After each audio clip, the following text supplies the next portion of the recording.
Hallelujah. जय मसीह। यीशु मसीह के महत्वपूर्ण नाम से इस ऑनलाइन आराधना में हमारे साथ जो कोई भाग ले रहे हैं, हम आपको स्वागत करते हैं।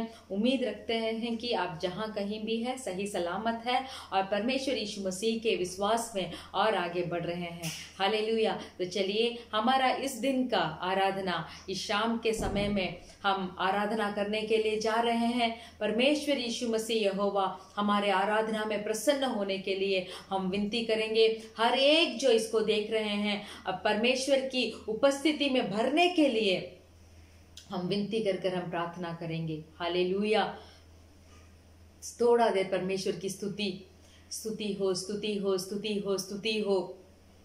धन्यवाद यहोवा, धन्यवाद, धन्यवाद, धन्यवाद, धन्यवाद, धन्यवाद, धन्यवाद परमेश्वर यहोवा, आपका धन्यवाद यहोवा ईरे, आपका धन्यवाद यहोवा शमा, आपकी धन्यवाद। Hallelujah, hallelujah, hallelujah, hallelujah. स्वर्ग पे विराजमान यीशु मसीह, हम आपकी स्तुति करते हैं। स्तुति हो, स्तुति हो, स्तुति हो, स्तुति हो, स्तुति हो। Hallelujah, hallelujah. पिता के ओर बैठे हुए यीशु मसीह, हम आपके धन्यवाद करते हैं, हम आपकी स्तुति करते हैं। आपकी कृपा के लिए धन्यवाद, आपके अगुवाई के लिए धन्यवाद। Hallelujah, hallelujah, hallelujah, hallelujah, hallelujah. आप हर एक को आपकी उपस्थिति से भरने के लिए हम आपका धन्यवाद करते हैं। धन्यवाद, धन्यवाद, धन्यवाद, धन्यवाद। आपकी अगुवाई के लिए धन्यवाद, आपकी सामर्थ के लिए धन्यवाद, आपकी दया के लिए धन्यवाद। अब तक हमें अगुवाई किया परमेश्वर, आपकी धन्यवाद, धन्यवाद, धन्यवाद, धन्यवाद। माँ के कोख में जन्म होने से पहले ही परमेश्वर आपने हमें आपके लिए चुना हुआ है। हम धन्यवाद करते हैं। धन्यवाद, धन्यवाद, धन्यवाद, धन्यवाद, धन्यवाद। हो री बाबा शाहदुना माला राबा बाबा बा, हम धन्यवाद करते हैं। रीखा दुना माला रबा शगदुना माला राबा बा, हम आपकी धन्यवाद करते हैं। कोई भी चुप मत रहिए मेरे प्रिय भाई और बहनों। परमेश्वर यीशु मसीह की स्तुति करना और धन्यवाद करना उत्तम काम है। Hallelujah, hallelujah, hallelujah. धन्यवाद, धन्यवाद, धन्यवाद। जो भलाई के काम परमेश्वर आपके जिंदगी में किए हैं, वो भलाई को याद रखते हुए रीखा बादशाहदुना माला रबा, हालेलुया, उस भलाई को याद रखते हुए परमेश्वर की स्तुति करना शुरू कर दीजिए। हालेलुया, हम आपकी स्तुति करते हैं। स्तुति, स्तुति, स्तुति, स्तुति हो। Hallelujah, hallelujah, hallelujah. हमारे बलहीन में संपूर्ण बल हमें देने वाले परमेश्वर यहोवा, हालेलुया, समाधान से हमारा हृदय को भरने वाले परमेश्वर यहोवा, हम आपकी स्तुति करते हैं। स्तुति हो, स्तुति हो, स्तुति हो, स्तुति हो। हालेलुया, स्तुति हो, स्तुति हो, स्तुति हो। Hallelujah, hallelujah, hallelujah, hallelujah. महत्वपूर्ण परमेश्वर जो था, जो है, अभी भी जो है और आने वाले परमेश्वर यीशु मसीह की स्तुति करते हैं, स्तुति करते हैं, स्तुति करते हैं। इस आराधना को आपके हाथों पे हम समर्पण करते हैं। परमेश्वर आप ही अगुवाई कीजिए, आप ही आपके सामर्थ्य से हमें भरिए। परमेश्वर यहोवा, हम आपकी धन्यवाद करते हैं, धन्यवाद करते हैं। परमेश्वर यीशु मसीह के नाम में हम मांगते हैं पिता, आमीन। Hallelujah, hallelujah, hallelujah. परमेश्वर को स्तुति करने का यही ठीक समय है बोलकर ऐसे समय कुछ भी हमें दिया नहीं गया है। हालेलुया।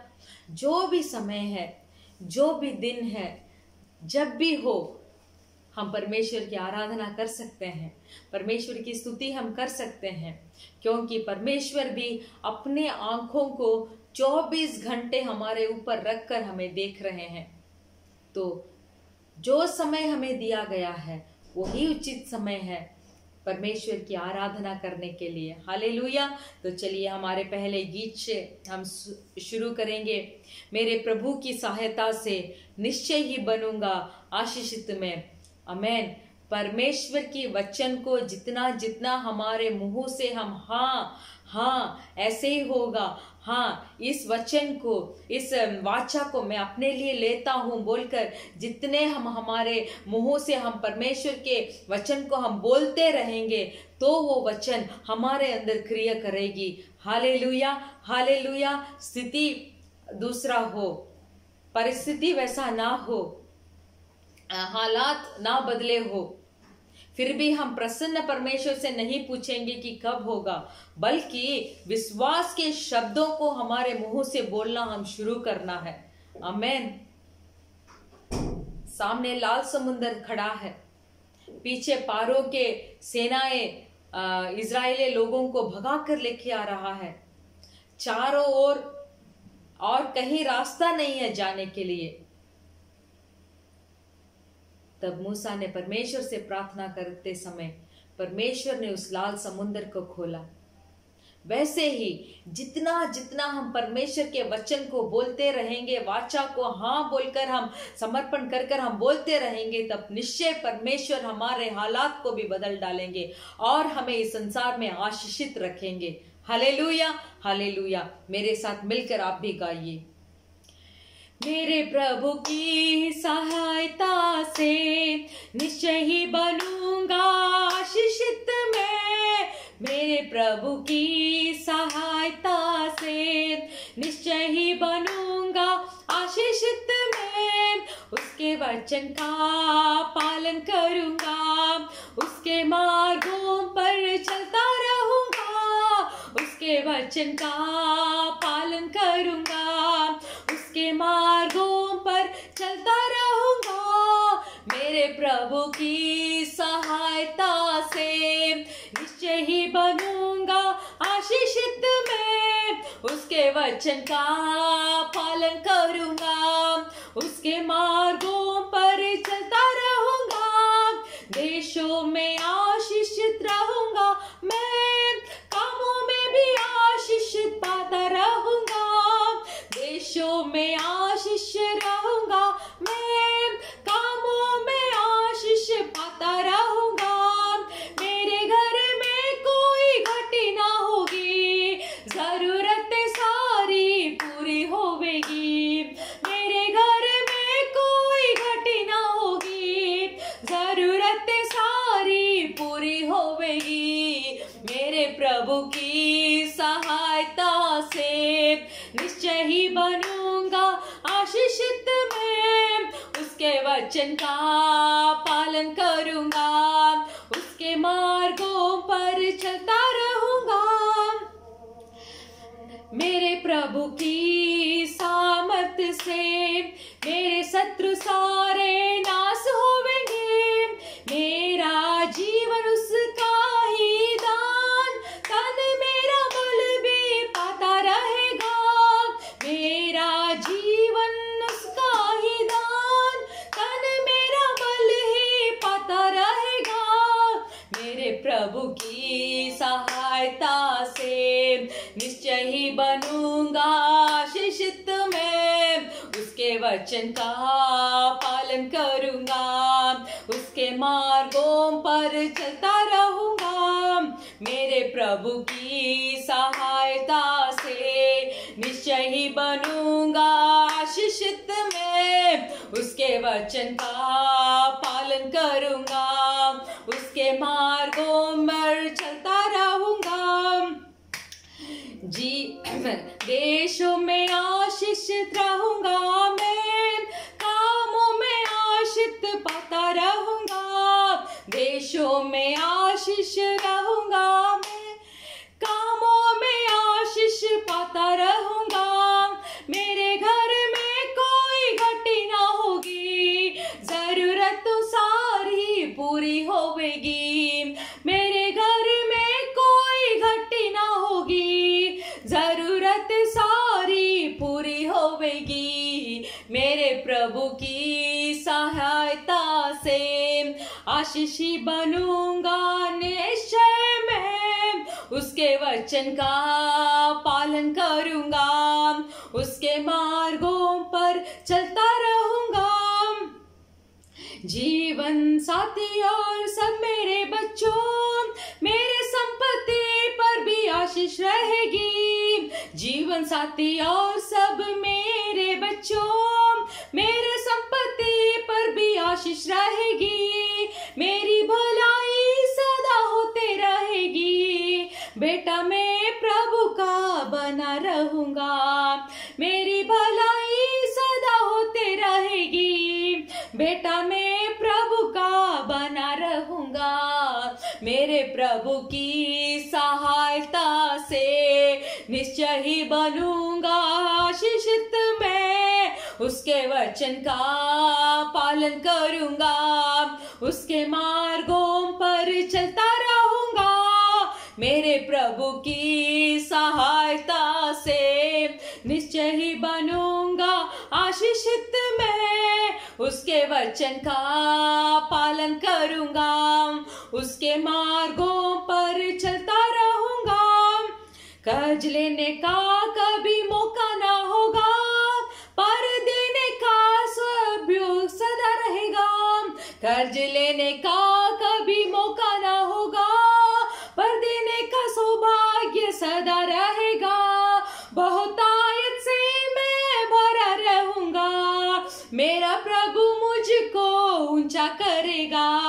बहुतायत से भरा रहूंगा सदा, मेरा प्रभु मुझको ऊंचा करेगा। मेरा प्रभु की सहायता से निश्चय ही बनूंगा आशीषित मैं। उसके वचन का पालन करूंगा, उसके मार्गों पर चलता रहूंगा।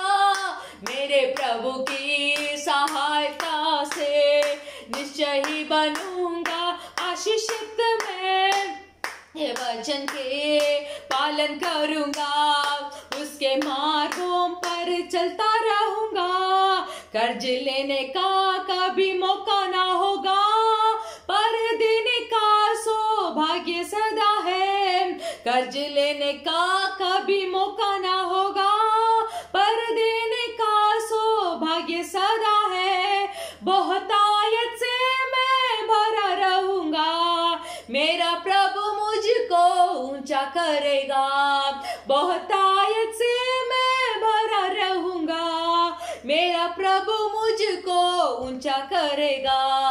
मेरा प्रभु की सहायता से निश्चय ही बनूंगा आशीषित मैं। उसके वचन का पालन करूंगा, उसके मार्गों पर चलता रहूंगा। Hallelujah, hallelujah.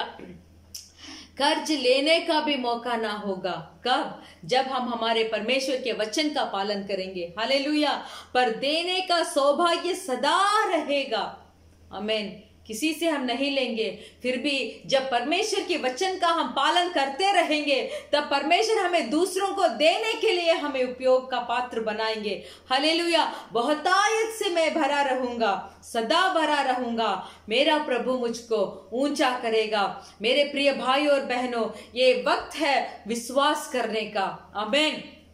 स्वर्गीय आशीषों से, सिर्फ सांसारिक आशीषों से नहीं, फिर बल्कि स्वर्गीय आशीषों से भी परमेश्वर ने जो जो वरदान को हमें देने के लिए इस पवित्र बाइबल में बताए हैं, वो वरदान को भी सब हम स्वतंत्र कर लेंगे। कब?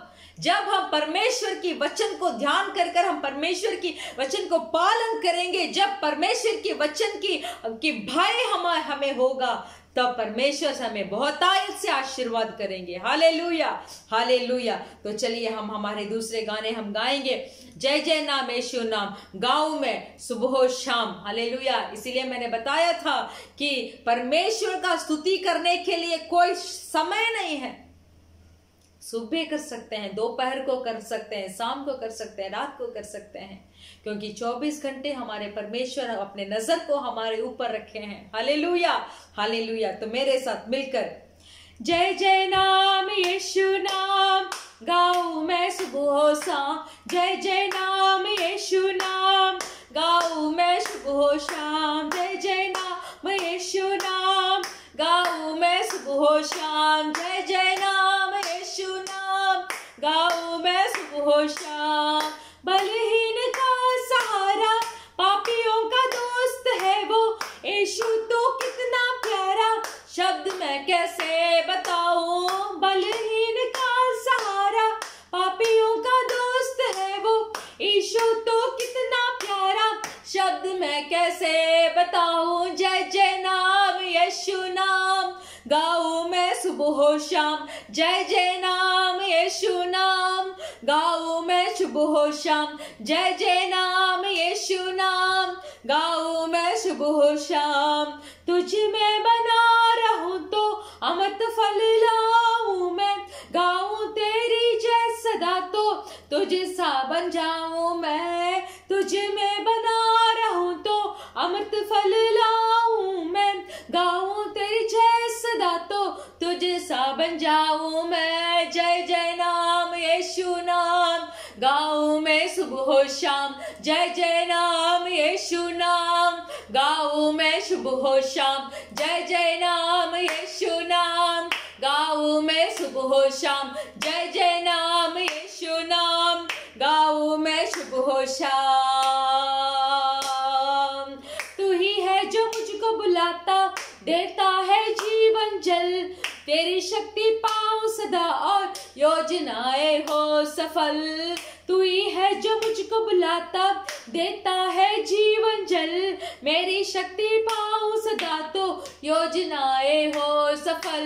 जय जय नाम यीशु नाम मैं सुबह शाम, जय जय नाम यीशु नाम गाऊं मैं सुबह शाम, जय जय नाम यीशु नाम गाऊं मैं सुबह शाम, जय जय नाम यीशु नाम गाऊं मैं सुबह शाम। यीशु नाम यीशु नाम यीशु नाम यीशु नाम यीशु नाम यीशु नाम यीशु नाम यीशु नाम, जय जय नाम यीशु नाम गाऊं मैं सुबह शाम, जय जय नाम यीशु नाम गाऊं मैं सुबह शाम, जय जय नाम यीशु नाम गाऊं मैं सुबह शाम, जय जय नाम यीशु नाम गाऊं मैं सुबह शाम। Hallelujah hallelujah hallelujah. री बाबा बाशगा दुना माला रबा बाबा ओ रबा शगा दुना माला रबा। जब हम आप में बने रहते हैं तब हम अमृत फल को लाते हैं। हालेलुया। जब हम आपकी जय को सदा गाते हैं तब हम आपके जैसे बनने का तैयारी हो जाते हैं। हालेलुया। रीखा बादुना माला रबा शगा दुना माला रबा। हाँ परमेश्वर हालेलुया, आपके ओर टिके रहने के लिए, आपके ओर ताक कर रहने के लिए इस अंतिम दिनों में परमेश्वर आप हमें आपके वचन के सामर्थ से हमें भर दीजिए। Hallelujah hallelujah hallelujah. कभी हम पीछे मुड़कर ना देखें, नहीं तो कभी भी हम फिसल कर ना घिरे। परमेश्वर यहोवा आपके वचनों के ऊपर स्थिर रहने का सामर्थ्य आज के दिन, आज इस आराधना का समय में आप हमें भरने के लिए हालेलुया हम आपकी विनती करते हैं। Hallelujah hallelujah. क्योंकि आप में जब हम स्थिर रहते हैं, आप में जब हम सदा बने रहते हैं, तभी हम अमृत फल को ला पाएंगे। Hallelujah hallelujah hallelujah. आप में स्थिर रहने का मदद कीजिए। आराबाशगादुना माला रबा बाबा बाबा बाबा। आप में स्थिर रहने का मदद कीजिए। आपके में स्थिर रहने का, आपके वचन का पालन करने का हमें स्थिर बनाइए परमेश्वर। हालेलुया। Thank you Lord. हमें स्थिर बनाइए, हमें स्थिर बनाइए। Hallelujah hallelujah hallelujah hallelujah. हमें मालूम नहीं इस आराधना को जो कोई भी आप देख रहे हैं, अगर आप सोच रहे हैं कि इस महामारी से मुझे बहुत डर लग रहा है, मैं मेरे परिवार को अभी तक मैं देख नहीं पाया हूं इस महामारी के द्वारा, इस महामारी ने मेरे जीवन को पलट डाला है, मैंने बहुत युक्तियां बनाकर रखी थी पर वो युक्तियों का एक भी सफल नहीं हो पा रहा है, ऐसे अगर कोई सोच रहे हैं तो इस आराधना में इस गीत के द्वारा हम हमारे साथ जुड़ जाइए और विश्वास के साथ हमारे साथ मिलकर इस गीत को गाइए। तब परमेश्वर अपनी विश्वास से हमें भरेंगे, अपनी सामर्थ से हमें भरेंगे, जरूर भरेंगे। Hallelujah hallelujah. तो चलिए मेरे साथ मिलकर, यीशु का नाम मेरे प्राण का रक्षा, मेमने की लहू मेरे घर की सुरक्षा। यीशु का नाम मेरे प्राण का रक्षा, मेमने की लहू मेरे घर की सुरक्षा। छिपकराने वाली महामारी से डरेंगे नहीं, हम डरेंगे नहीं। छिपकराने वाली महामारी से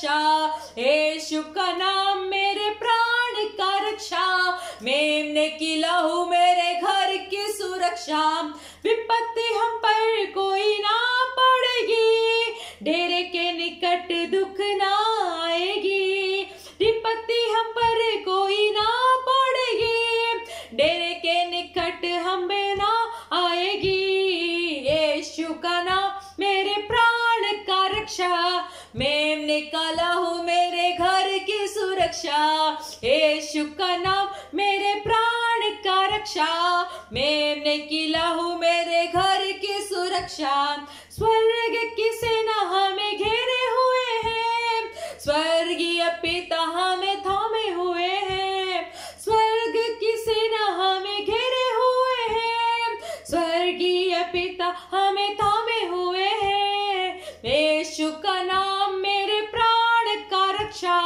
मेमने की लहू मेरे घर की सुरक्षा, यीशु का नाम मेरे प्राण का रक्षा, मेमने की लहू मेरे घर की सुरक्षा, करते रहे यीशु नाम की स्तुति, भूल जाए रोगों के नाम सभी, करते रहे यीशु नाम की स्तुति, भूल जाए रोगों की नाम सभी, यीशु का नाम मेरे प्राण का रक्षा, मेमने की लहू मेरे घर की सुरक्षा, यीशु का नाम मेरे प्राण का रक्षा, मेमने के लहू मेरे घर की सुरक्षा, विपत्ति हम पर कोई ना पड़ेगी, डेरे के निकट दुख ना आएगी, विपत्ति हम पर कोई ना पड़ेगी, डेरे के निकट दुख ना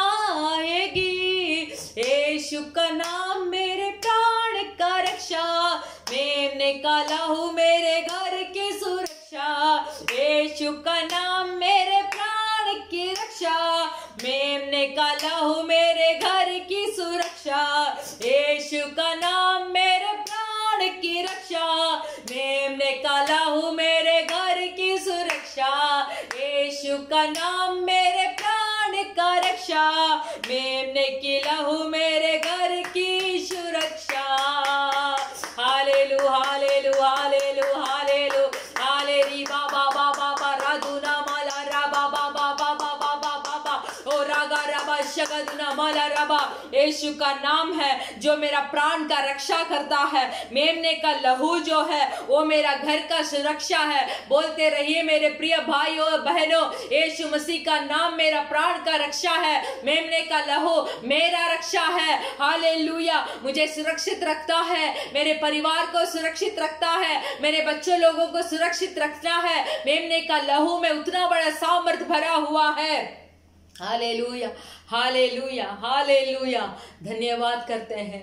स्वर्ग के सेना हमें घेरे हुए हैं, स्वर्गीय पिता हमें थामे रखे हैं, इसीलिए कोई आवश्यकता के लिए चिंता ना करो, कोई आवश्यकता के लिए घबराओ मत। हालेलुया, जो बुलाहट में परमेश्वर ने आपने और हमें बुलाया है, वो बुलाहट खत्म होने तक, हालेलुया, उस बुलाहट में स्थिर रहकर उस बुलाहट को पूरा करने तक हमारे परमेश्वर हमें नहीं छोड़ेंगे। हालेलुया हालेलुया, परमेश्वर के वचन का पालन कर कर, परमेश्वर के साथ सदा जीवित रहकर, परमेश्वर यीशु मसीह के साथ सदा रहकर हम हमारे जीवन में आएंगे, आगे बढ़ेंगे तो स्वर्ग के सेना हमें घेरे रखे होंगे और स्वर्गीय पिता हमें थामे रखे होंगे। हालेलुया हालेलुया, सब अपने अपने जगह पे खड़े हो जाइए, थोड़ा देर हम परमेश्वर की आराधना करेंगे।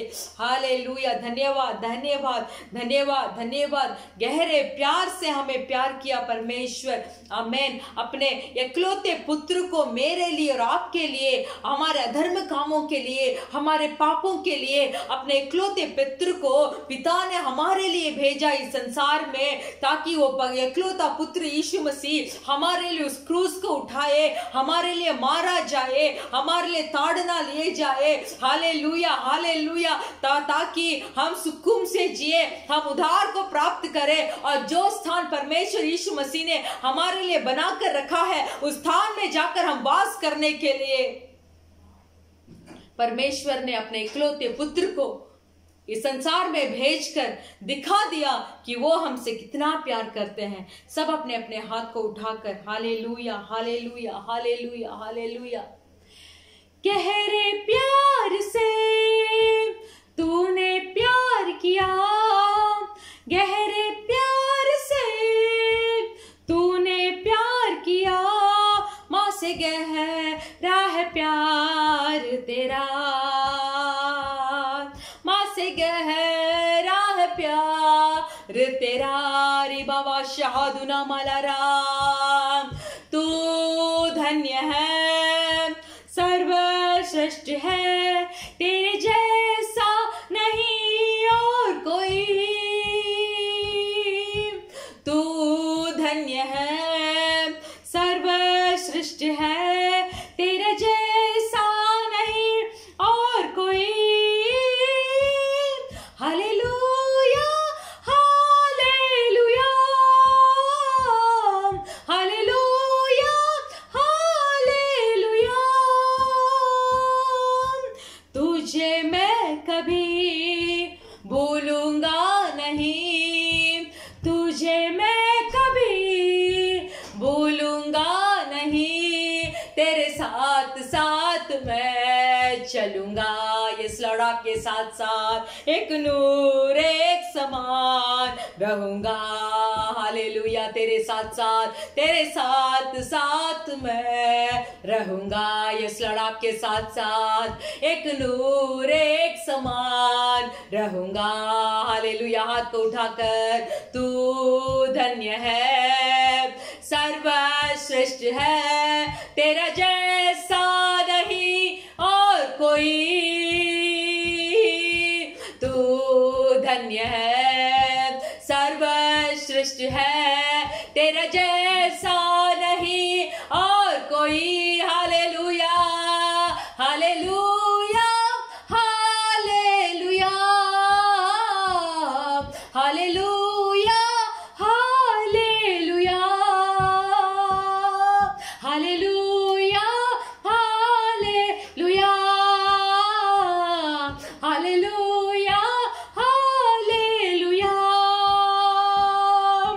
तुझे मैं कभी छोड़ूंगा नहीं, तुझे मैं कभी छोड़ूंगा नहीं, तेरे साथ साथ मैं चलूंगा। आपके साथ साथ मुझे चलना है, एक नूर एक समान रहूंगा। रबा शहादुना माला रबा बाबा बा, तेरे साथ साथ मैं रहूंगा। रिगा बादुना माला रबा, एक नूर एक समान रहूंगा। मुझे आपके साथ रहना चाहिए, तेरे साथ साथ मैं रहूंगा।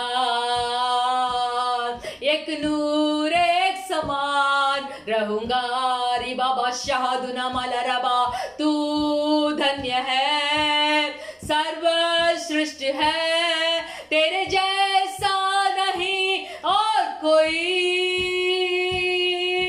तू धन्य है, सर्वश्रेष्ठ है, तेरा जैसा नहीं और कोई। Hallelujah hallelujah hallelujah hallelujah.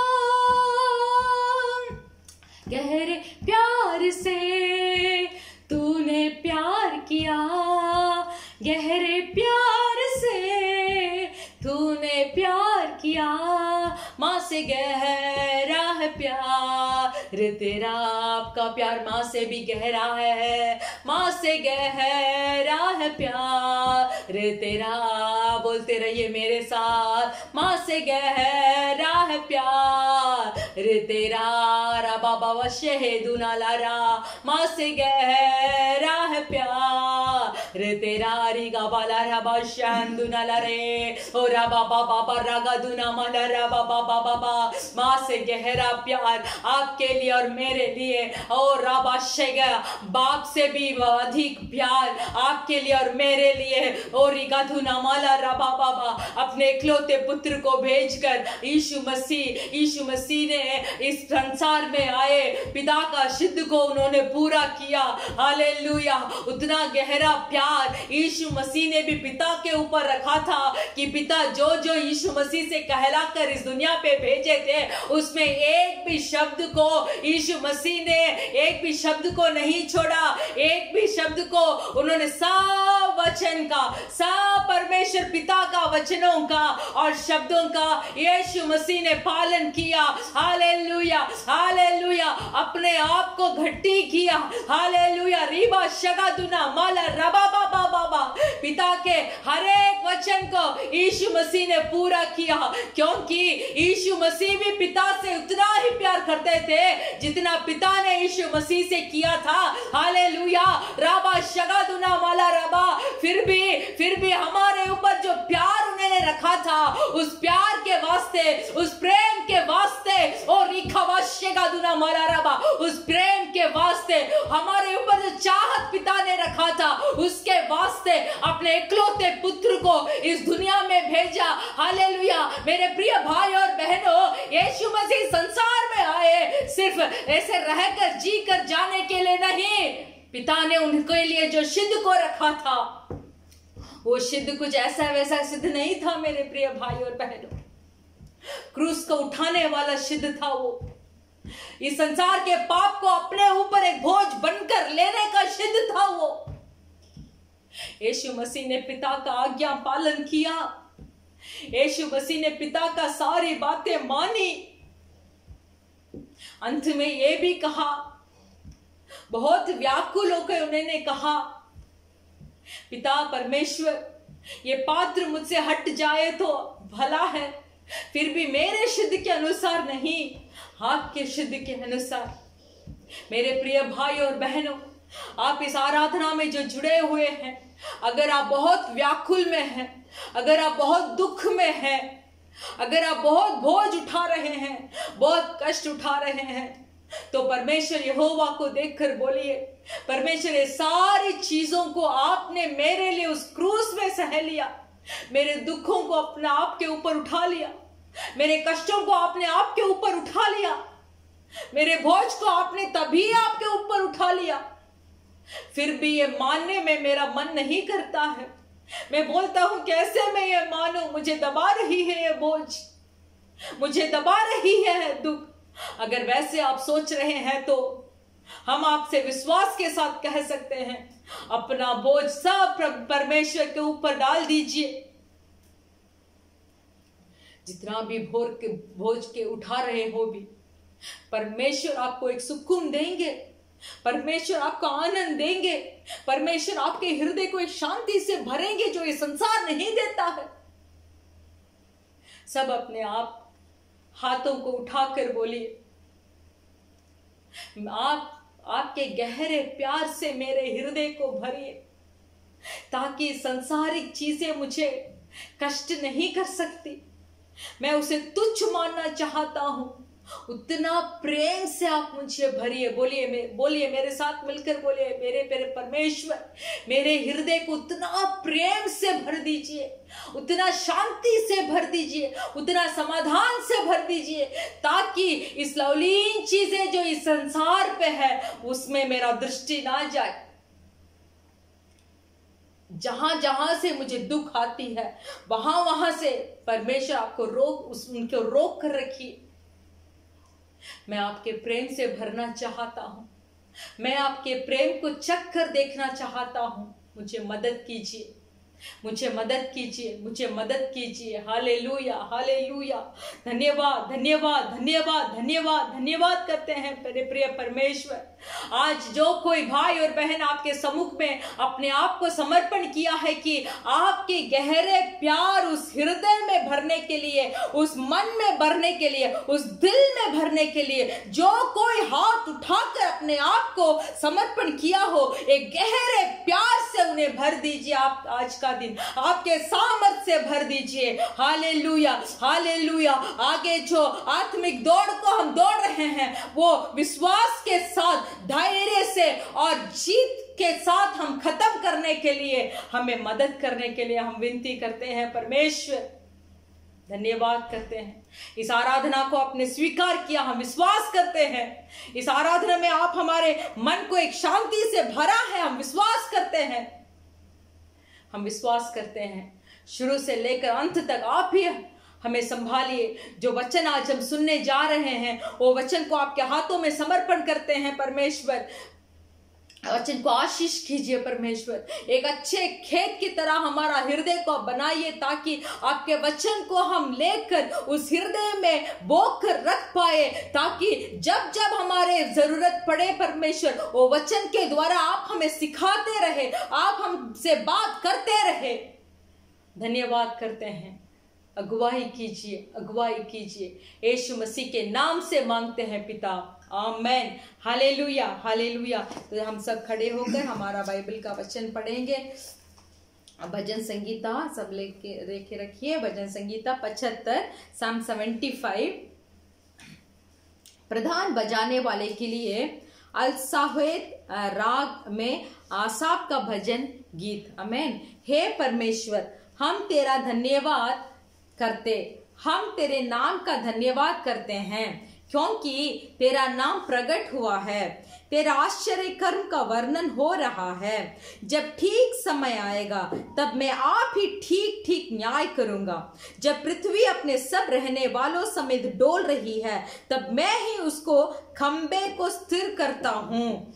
मैंने घमंडियों से कहा, घमंड मत करो, और दुष्टों से सींग ऊंचा मत करो, अपना सींग बहुत ऊंचा मत करो, ना सिर उठाकर टिडाई की बात बोलो, क्योंकि बढ़ती ना तो पूर्व से ना पश्चिम से है और ना जंगल की ओर से आती है, परंतु परमेश्वर ही न्यायी है। वहाँ एक को घटाता है और दूसरों को बढ़ाता है। यहोवा के हाथ में एक कटोरा है जिसका दाखमधु जाग वाला है, उसमें मसाला मिला है और वह उसमें से उंडेलता है। निश्चय उसकी तलछट तक पृथ्वी के सब दुष्ट लोग पी जाएंगे, परंतु मैं तो सदा प्रचार करता रहूंगा। मैं याकूब का परमेश्वर का भजन गाऊंगा। दुष्टों के सब सिंगों को मैं काट डालूंगा, परंतु धर्मी के सिंग ऊंचे किए जाएंगे। हालेलुया। परमेश्वर एक ही परमेश्वर है जो हमारे लिए न्याय करते हैं। अगर कुछ न्याय के लिए आप इंतजार कर रहे हैं, वो ऐसे सोच रहे हैं कि मुझे अब तक न्याय नहीं मिला, जो मैंने कमाया था वो पैसा अभी तक मुझे नहीं मिला, ये मैं क्या करूंगा बोलकर तड़प रहे हैं, तो आज से आप प्रार्थना करना शुरू कीजिए। कैसे प्रार्थना करेंगे? मेरा परमेश्वर मेरा न्यायी है, वो मेरा न्याय को चुकाएगा। मेरे नौकरी में मेरा न्याय को चुकाएगा, मेरे परिवारों में मेरा न्याय को चुकाएगा, मेरे जो रहने वाला स्थल है उसमें मेरा न्याय को चुकाएगा। मैं जितना पवित्रता में जीता हूं, फिर भी पवित्रता से जीने के लिए मुझे कठिन करने में जो जो दुष्ट मेरे मार्गों में आते हैं, उनके विरुद्ध मेरे परमेश्वर मेरा न्याय को चुकाएगा। Hallelujah, hallelujah. ऐसे बोलते परमेश्वर का वचन को जब हमारे मुंह से, जुबान से निकालते रहेंगे, तब परमेश्वर का वचन हमारे अंदर क्रिया करेगा मेरे प्रिय भाई और बहनों। हालेलुया। क्योंकि परमेश्वर ही हमारा न्यायी है। बोलते रहिए, आवाज उठाकर बोलिए, परमेश्वर मेरा न्यायी है। जहां कहीं मैं हूं, मैं पवित्रता से मैं जीऊंगा, मेरा न्यायी परमेश्वर है। हालेलुया। सब अपने अपने आंख बंद कर लीजिए, हाथ को उठाकर हम प्रार्थना करेंगे इस अच्छा भजन संगीता के लिए, क्योंकि आज हम जान चुके हैं कि परमेश्वर हमारा न्यायी है। हम मेरा न्यायी है, मेरा न्यायी है, मेरा परमेश्वर मेरा न्याय करेगा। हालेलुया। दुष्टों का सिंह कभी ऊंचा नहीं रहेगा। दुष्टों का सिंह एक दिन घटना ही है, एक दिन टूटना ही है, परमेश्वर के पांव तले गिरना ही है। पर परमेश्वर हमारे लिए उस ऊंचे स्थान में रखकर हमें हमारे लिए न्याय करेगा। हालेलुया, धन्यवाद धन्यवाद धन्यवाद। एक अच्छे भजन संगीता के लिए मैं धन्यवाद कहता हूँ, इस वचनों के लिए हम धन्यवाद कहते हैं परमेश्वर। इस वचन के द्वारा अगुवाई करने के लिए हम विनती करते हैं परमेश्वर। इस दिन में भी हमारे देशों को आपके हाथों में हम समर्पण करते हैं। हालेलुया, हमारा इंडिया देश, हमारा नेपाल देश, बांग्लादेश, श्रीलंका, हालेलुया, इस धरती पे जितना भी देश है परमेश्वर, आपके हाथों में समर्पण करते हैं। इस अंतिम दिनों में परमेश्वर ये सारे जाति जाति के लोग, हालेलुया, सारे पृथ्वी के लोग, मानव जाति लोग यहोवा यीशु मसीह जिंदा खुदा है बोलकर मानने का एक सच्चाई आंखों को खोलने के लिए, और बाबा शगादुना माला रबा, आप हमारे ऊपर न्याय करने के लिए हम विनती करते हैं परमेश्वर। एक आत्मा में नरक में जाए वो आपका सिद्ध नहीं है परमेश्वर। अगर एक पापी उधार पाता है तो वो परलोक राज्य में आनंदित मनाया जाता है परमेश्वर। हालेलुया, आपने केवल इज़राइल के लिए खून नहीं बहाया, आपने केवल इज़राइल के लिए वो क्रूस को नहीं उठाया, बल्कि सारी मानव जाति के लिए आपने अपने लहू को बहाया है परमेश्वर। यहोवा, आपने उस लहू को बहाया है, उसके निमित्त युवक लोग उधार पाए, जवान लोग उधार पाए। ये देश में जो सरकारी लोग हैं उनके आंखें खुले परमेश्वर। सरकारी लोगों का आंखें खुले ताकि उनके सामने जो मनुष्य के ऊपर वो अधिकार जता रहे हैं, वो अधिकार न्याय से होने के लिए हम प्रार्थना करते हैं परमेश्वर। न्याय से होने के लिए हम प्रार्थना करते हैं। हमारा इंडिया देश को आपके हाथ में समर्पण करते हैं। नेपाल देश, पाकिस्तान, ऐसे देशों को आपके हाथ में समर्पण करते हैं जहां मनुष्य का न्याय नहीं हो रहा है। गरीब लोगों तड़प रहे हैं, सड़कों पर तड़प रहे हैं, एक न्याय नहीं मिल रहा है। सारी चीजें का जो दाम है बढ़ चुका है। बहुत मेरे मनुष्य लोग, गरीब मनुष्य लोग कष्ट उठा रहे हैं। हम हमारे कलीसिया के साथ मिलकर एक सित मन होकर हम प्रार्थना करते हैं कि परमेश्वर जल्दी ही देशों के ऊपर न्याय चुकाइए, न्याय चुकाइए, न्याय चुकाइए। हम प्रार्थना करते हैं परमेश्वर, सारे देशों में एक जागृति होने के लिए, सारे देश के लोग यहोवा को खुदा मानने का एक दिन जल्दी आए। हम प्रार्थना करते हैं हमारे परिवार, हमारे कलीसिया के परिवारों को, भाई बहन बच्चों सबको आपके हाथ में समर्पण करते हैं। जो आज हमारे साथ मिलकर हमारे संदेश को सुनने जा रहे हैं उनको आपके हाथ में समर्पण करते हैं। जो इच्छा के साथ, विनती के साथ, मन्नतें के साथ आके बैठे हैं परमेश्वर, उनको परमेश्वर ही न्याय चुकाने के लिए हम विनती करते हैं। यीशु मसीह के नाम से मांगते हैं पिता, आमेन। Hallelujah hallelujah. हमारा कलीसिया का सूचना यह है कि हमारा कलीसिया अभी भी हमारा आराधना ऑनलाइन में हो रहा है। फिर भी हम परमेश्वर से धन्यवाद कहेंगे कि परमेश्वर ने एक या दो को या 10 ही हो, उनको परमेश्वर के वचन उनके कान तक पहुंचाने के लिए हमें अनुग्रह किया है। बहुत सारे लोग हैं मेरे प्रिय भाई और बहनों, जहां उन्हें वचन पढ़ने का समय नहीं है, वचन उनके हाथों पे नहीं है, ऐसे परमेश्वर के संदेश नहीं सुन रहे हैं। फिर भी हम थोड़ा भाग्यशाली है जहां परमेश्वर के वचन को हम सुन पा रहे हैं। इसीलिए धैर्य के साथ, परमेश्वर के ऊपर भय के साथ आकर हमारे इस ऑनलाइन आराधना में भाग लीजिए। हमारा ऑनलाइन आराधना शाम को 4 बजे से लेकर 6 बजे तक होता है। सुबह सब तैयारियां खत्म कर कर हाथ में बाइबल उठाए हुए आज परमेश्वर मेरे साथ क्या बात करने वाले हैं ऐसे पूछकर, परमेश्वर मेरे सारी समस्याओं का एक ही रास्ता आप ही है बोलकर विश्वास के साथ आप कर बैठिए। और हम भी विश्वास करते हैं प्रति हफ्ता जो परमेश्वर यहोवा हमसे बात कर रहे हैं, हालेलुया, एक ना एक को वो संदेश वो प्रयोग होता रहेगा। बहुत भारी से हम विश्वास करते हैं। तो शुक्रवार के समय शाम 4 बजे से 6 बजे तक आपकी आराधना को, इस ऑनलाइन आराधना में आप भाग लेने के लिए हम विनती करते हैं। परमेश्वर आपको आशीष करेंगे। अभी अभी हमारे संदेश की ओर हम ध्यान करेंगे। Hallelujah hallelujah hallelujah. உங்கள் ஒவ்வொருவரையும் இயேசு கிறிஸ்து நாமத்தினாலே வாழ்த்துக் கொள்கிறோம். आप हर एक को परमेश्वर यीशु मसीह के नाम से हम स्वागत करते हैं. தொடர்ந்து இந்த நாட்கள் நீங்க அதிகமாக ஜெபித்துக் கொள்ளும்படியாக கேட்டுக்கொள்கிறோம். लगातार इन दिनों में आप ज्यादा से ज्यादा प्रार्थना करने के लिए हम आपसे विनती करते हैं. கர்த்தர் உங்களை ஆசீர்வதிப்பாராக. परमेश्वर आपका आशीष करेंगे. இந்த நாள் நாம் வேத வார்த்தைகளாக கடந்து செல்வோம். आज भी हमारा बाइबल संदेश की ओर हम ध्यान करेंगे. வாசிக்கலாம் கலாத்தியர் 6ஆம் அதிகாரம். हम पढ़ेंगे गलातियों का पुस्तक उसका 6वां अध्याय 2வது வசனத்தை வாசிக்கலாம். उसका दूसरा वचन को हम पढ़ेंगे.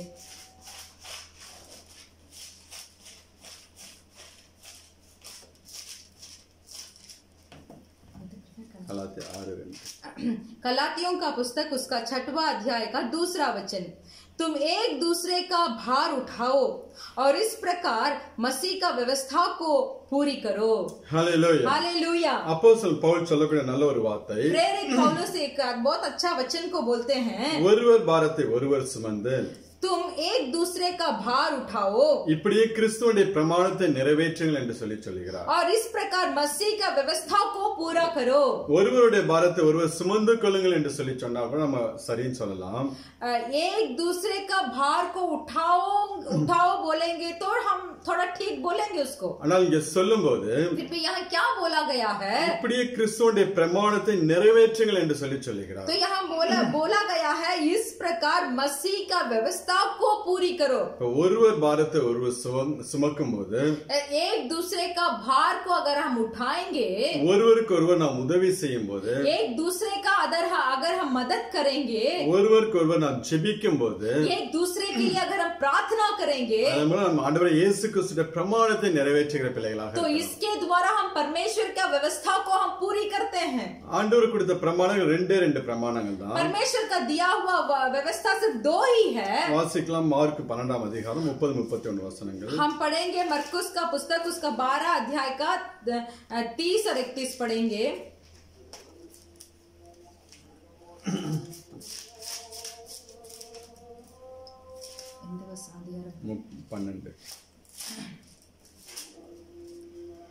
और तू प्रभु अपने परमेश्वर से अपने सारे मन से और अपने सारे प्राण से और अपनी सारी बुद्धि से और अपनी सारी शक्ति से प्रेम रखना. और दूसरी यह है तू अपने पड़ोसी से अपना समान प्रेम रखना. हालेलुया. हालेलुया. ஆண்டவர் இயேசு கிறிஸ்து கொடுத்த 2 பிரமாணங்கள். परमेश्वर यीशु मसीह हमें सिर्फ 2 व्यवस्था को दिए हैं. உன் தேவனாகிய கர்த்தரிடத்தில் और तू अपने प्रभु अपने परमेश्वर से உன் முழு இருதயத்தோடும் ஆத்துமாவோடும் மனதோடும் பலத்தோடும் அன்பு கூறுவாயாக. अपने सारे मन से और अपने सारे प्राण से और अपने सारी बुद्धि से और अपनी सारी शक्ति से प्रेम रखना. அதுக்கு ஒப்பா இருக்கக்கூடிய 2வது கற்பனை என்னவென்றால், और दूसरी यह है உன்னிடத்தில் நீ அன்பு கூறுவது போல तू अपने पड़ोसी से अपने समान प्रेम रखना. பிறனிடத்திலும் அன்பு கூறுவாயாக என்பது. तू जैसे अपने आप के ऊपर प्रेम रखता है वैसे अपने पड़ोसी के ऊपर भी प्रेम रखना. அப்ப அங்க அப்போஸ்தலன் பவுல் சொல்லக்கூடிய அந்த பிரமாணம், तो यहाँ प्रेरित पौलुस जो व्यवस्था को बोलते हैं, ஆண்டவர் இயேசு கிறிஸ்து 2வது பிரமாணத்தை முன்னிட்டு அவர் சொல்லுகிறார். तो परमेश्वर यीशु मसीह का दूसरा प्रमाण के साथ मिलाकर वो प्रमाण को बता रहे हैं. ஒருவர் பாரத்தை ஒருவர் சுமந்து கொள்ளுங்கள் என்று. तो आप लोग एक दूसरे का भार को आप उठा लीजिए. அதாவது உன்னிடத்தில் நீ அன்பு கூறுவது போல பிறனிடத்திலும் அன்பு கூறுவாயாக என்பது. तो यहाँ बोला गया है तू अपने आप में कैसा प्रेम रखते हैं वैसे भी दूसरों के ऊपर भी रखना. இப்ப நம்ம வாசிக்கலாம் லூக்கா 6ஆம் அதிகாரம். हम पढ़ेंगे लूका का 6वां अध्याय இல்லாட்டி கலாத்தியர் 5ஆம் அதிகாரம் 14வது வசனத்தை வாசிக்கலாம் ஒரு தடவை.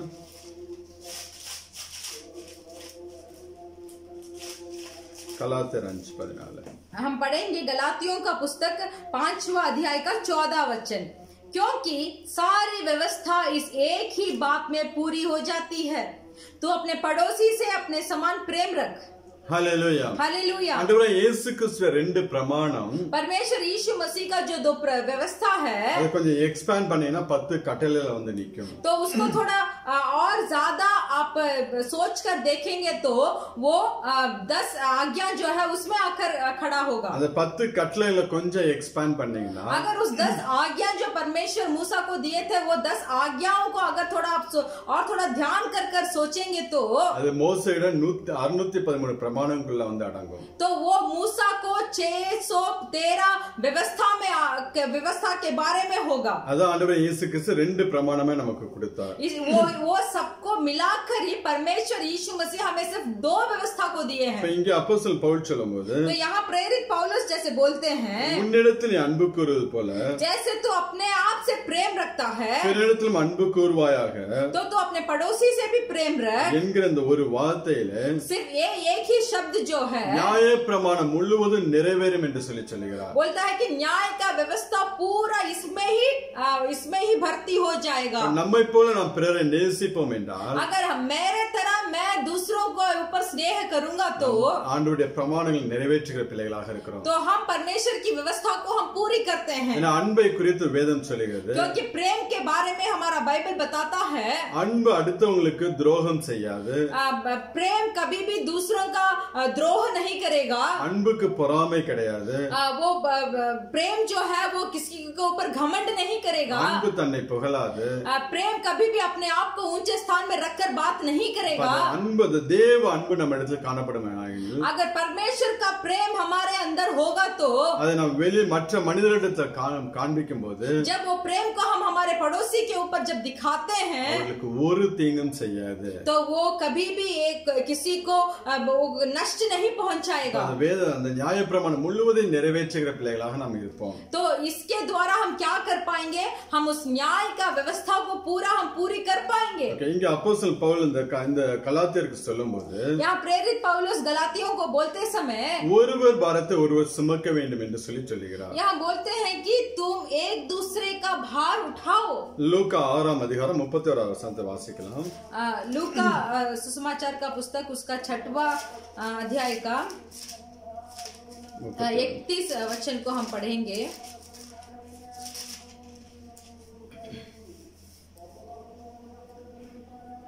जैसा तुम चाहते हो कि लोग तुम्हारे साथ करे, तुम भी उनके साथ वैसे ही करो। Hallelujah, hallelujah. மனுஷர் உங்களுக்கு எப்படி செய்ய வேண்டும் என்று விரும்புகிறீர்களோ, आप जैसे चाहते हैं कि लोग आपके साथ करे, அப்படியே நீங்களும் அவர்களுக்கு செய்ய வேண்டும் என்று சொல்லி ஆண்டவர் இயேசு கிறிஸ்து तो சொல்லுகிறார். वैसे ही तुम भी उनको करो बोलकर हमारे परमेश्वर यीशु मसीह बताते हैं। கஷ்டமான சூழ்நிலைகளில एक हमारे अगर एक बुरे समस्याओं ஒரு में பிரச்சனையான மத்தியில एक कष्ट के मध्य में அடுத்த மனிதர் நமக்கு தெரிந்தவர் நமக்கு வந்து எப்படி உதவி செய்ய வேண்டும் என்று சொல்லி நாம் விரும்புகிறோமோ, ऐसा है कि हमारे कष्ट के समयों में हमारा पड़ोसी आकर हमें कैसे हमारे साथ व्यवहार करना है बोलकर हम सोचते हैं, அதே போல மற்றவர்கள் கஷ்டப்படும் போது நாம் அவர்களுக்கு உதவி செய்கிற பிள்ளைகளாக இருக்க வேண்டும். वैसे ही दूसरों जब कष्ट उठाते हैं उनके पास हमारा व्यवहार नहीं तो हम उनको मदद करना चाहिए। அதுதான் ஒருவர் பாரத்தை ஒருவர் சுமக்கிறது. तो यही है,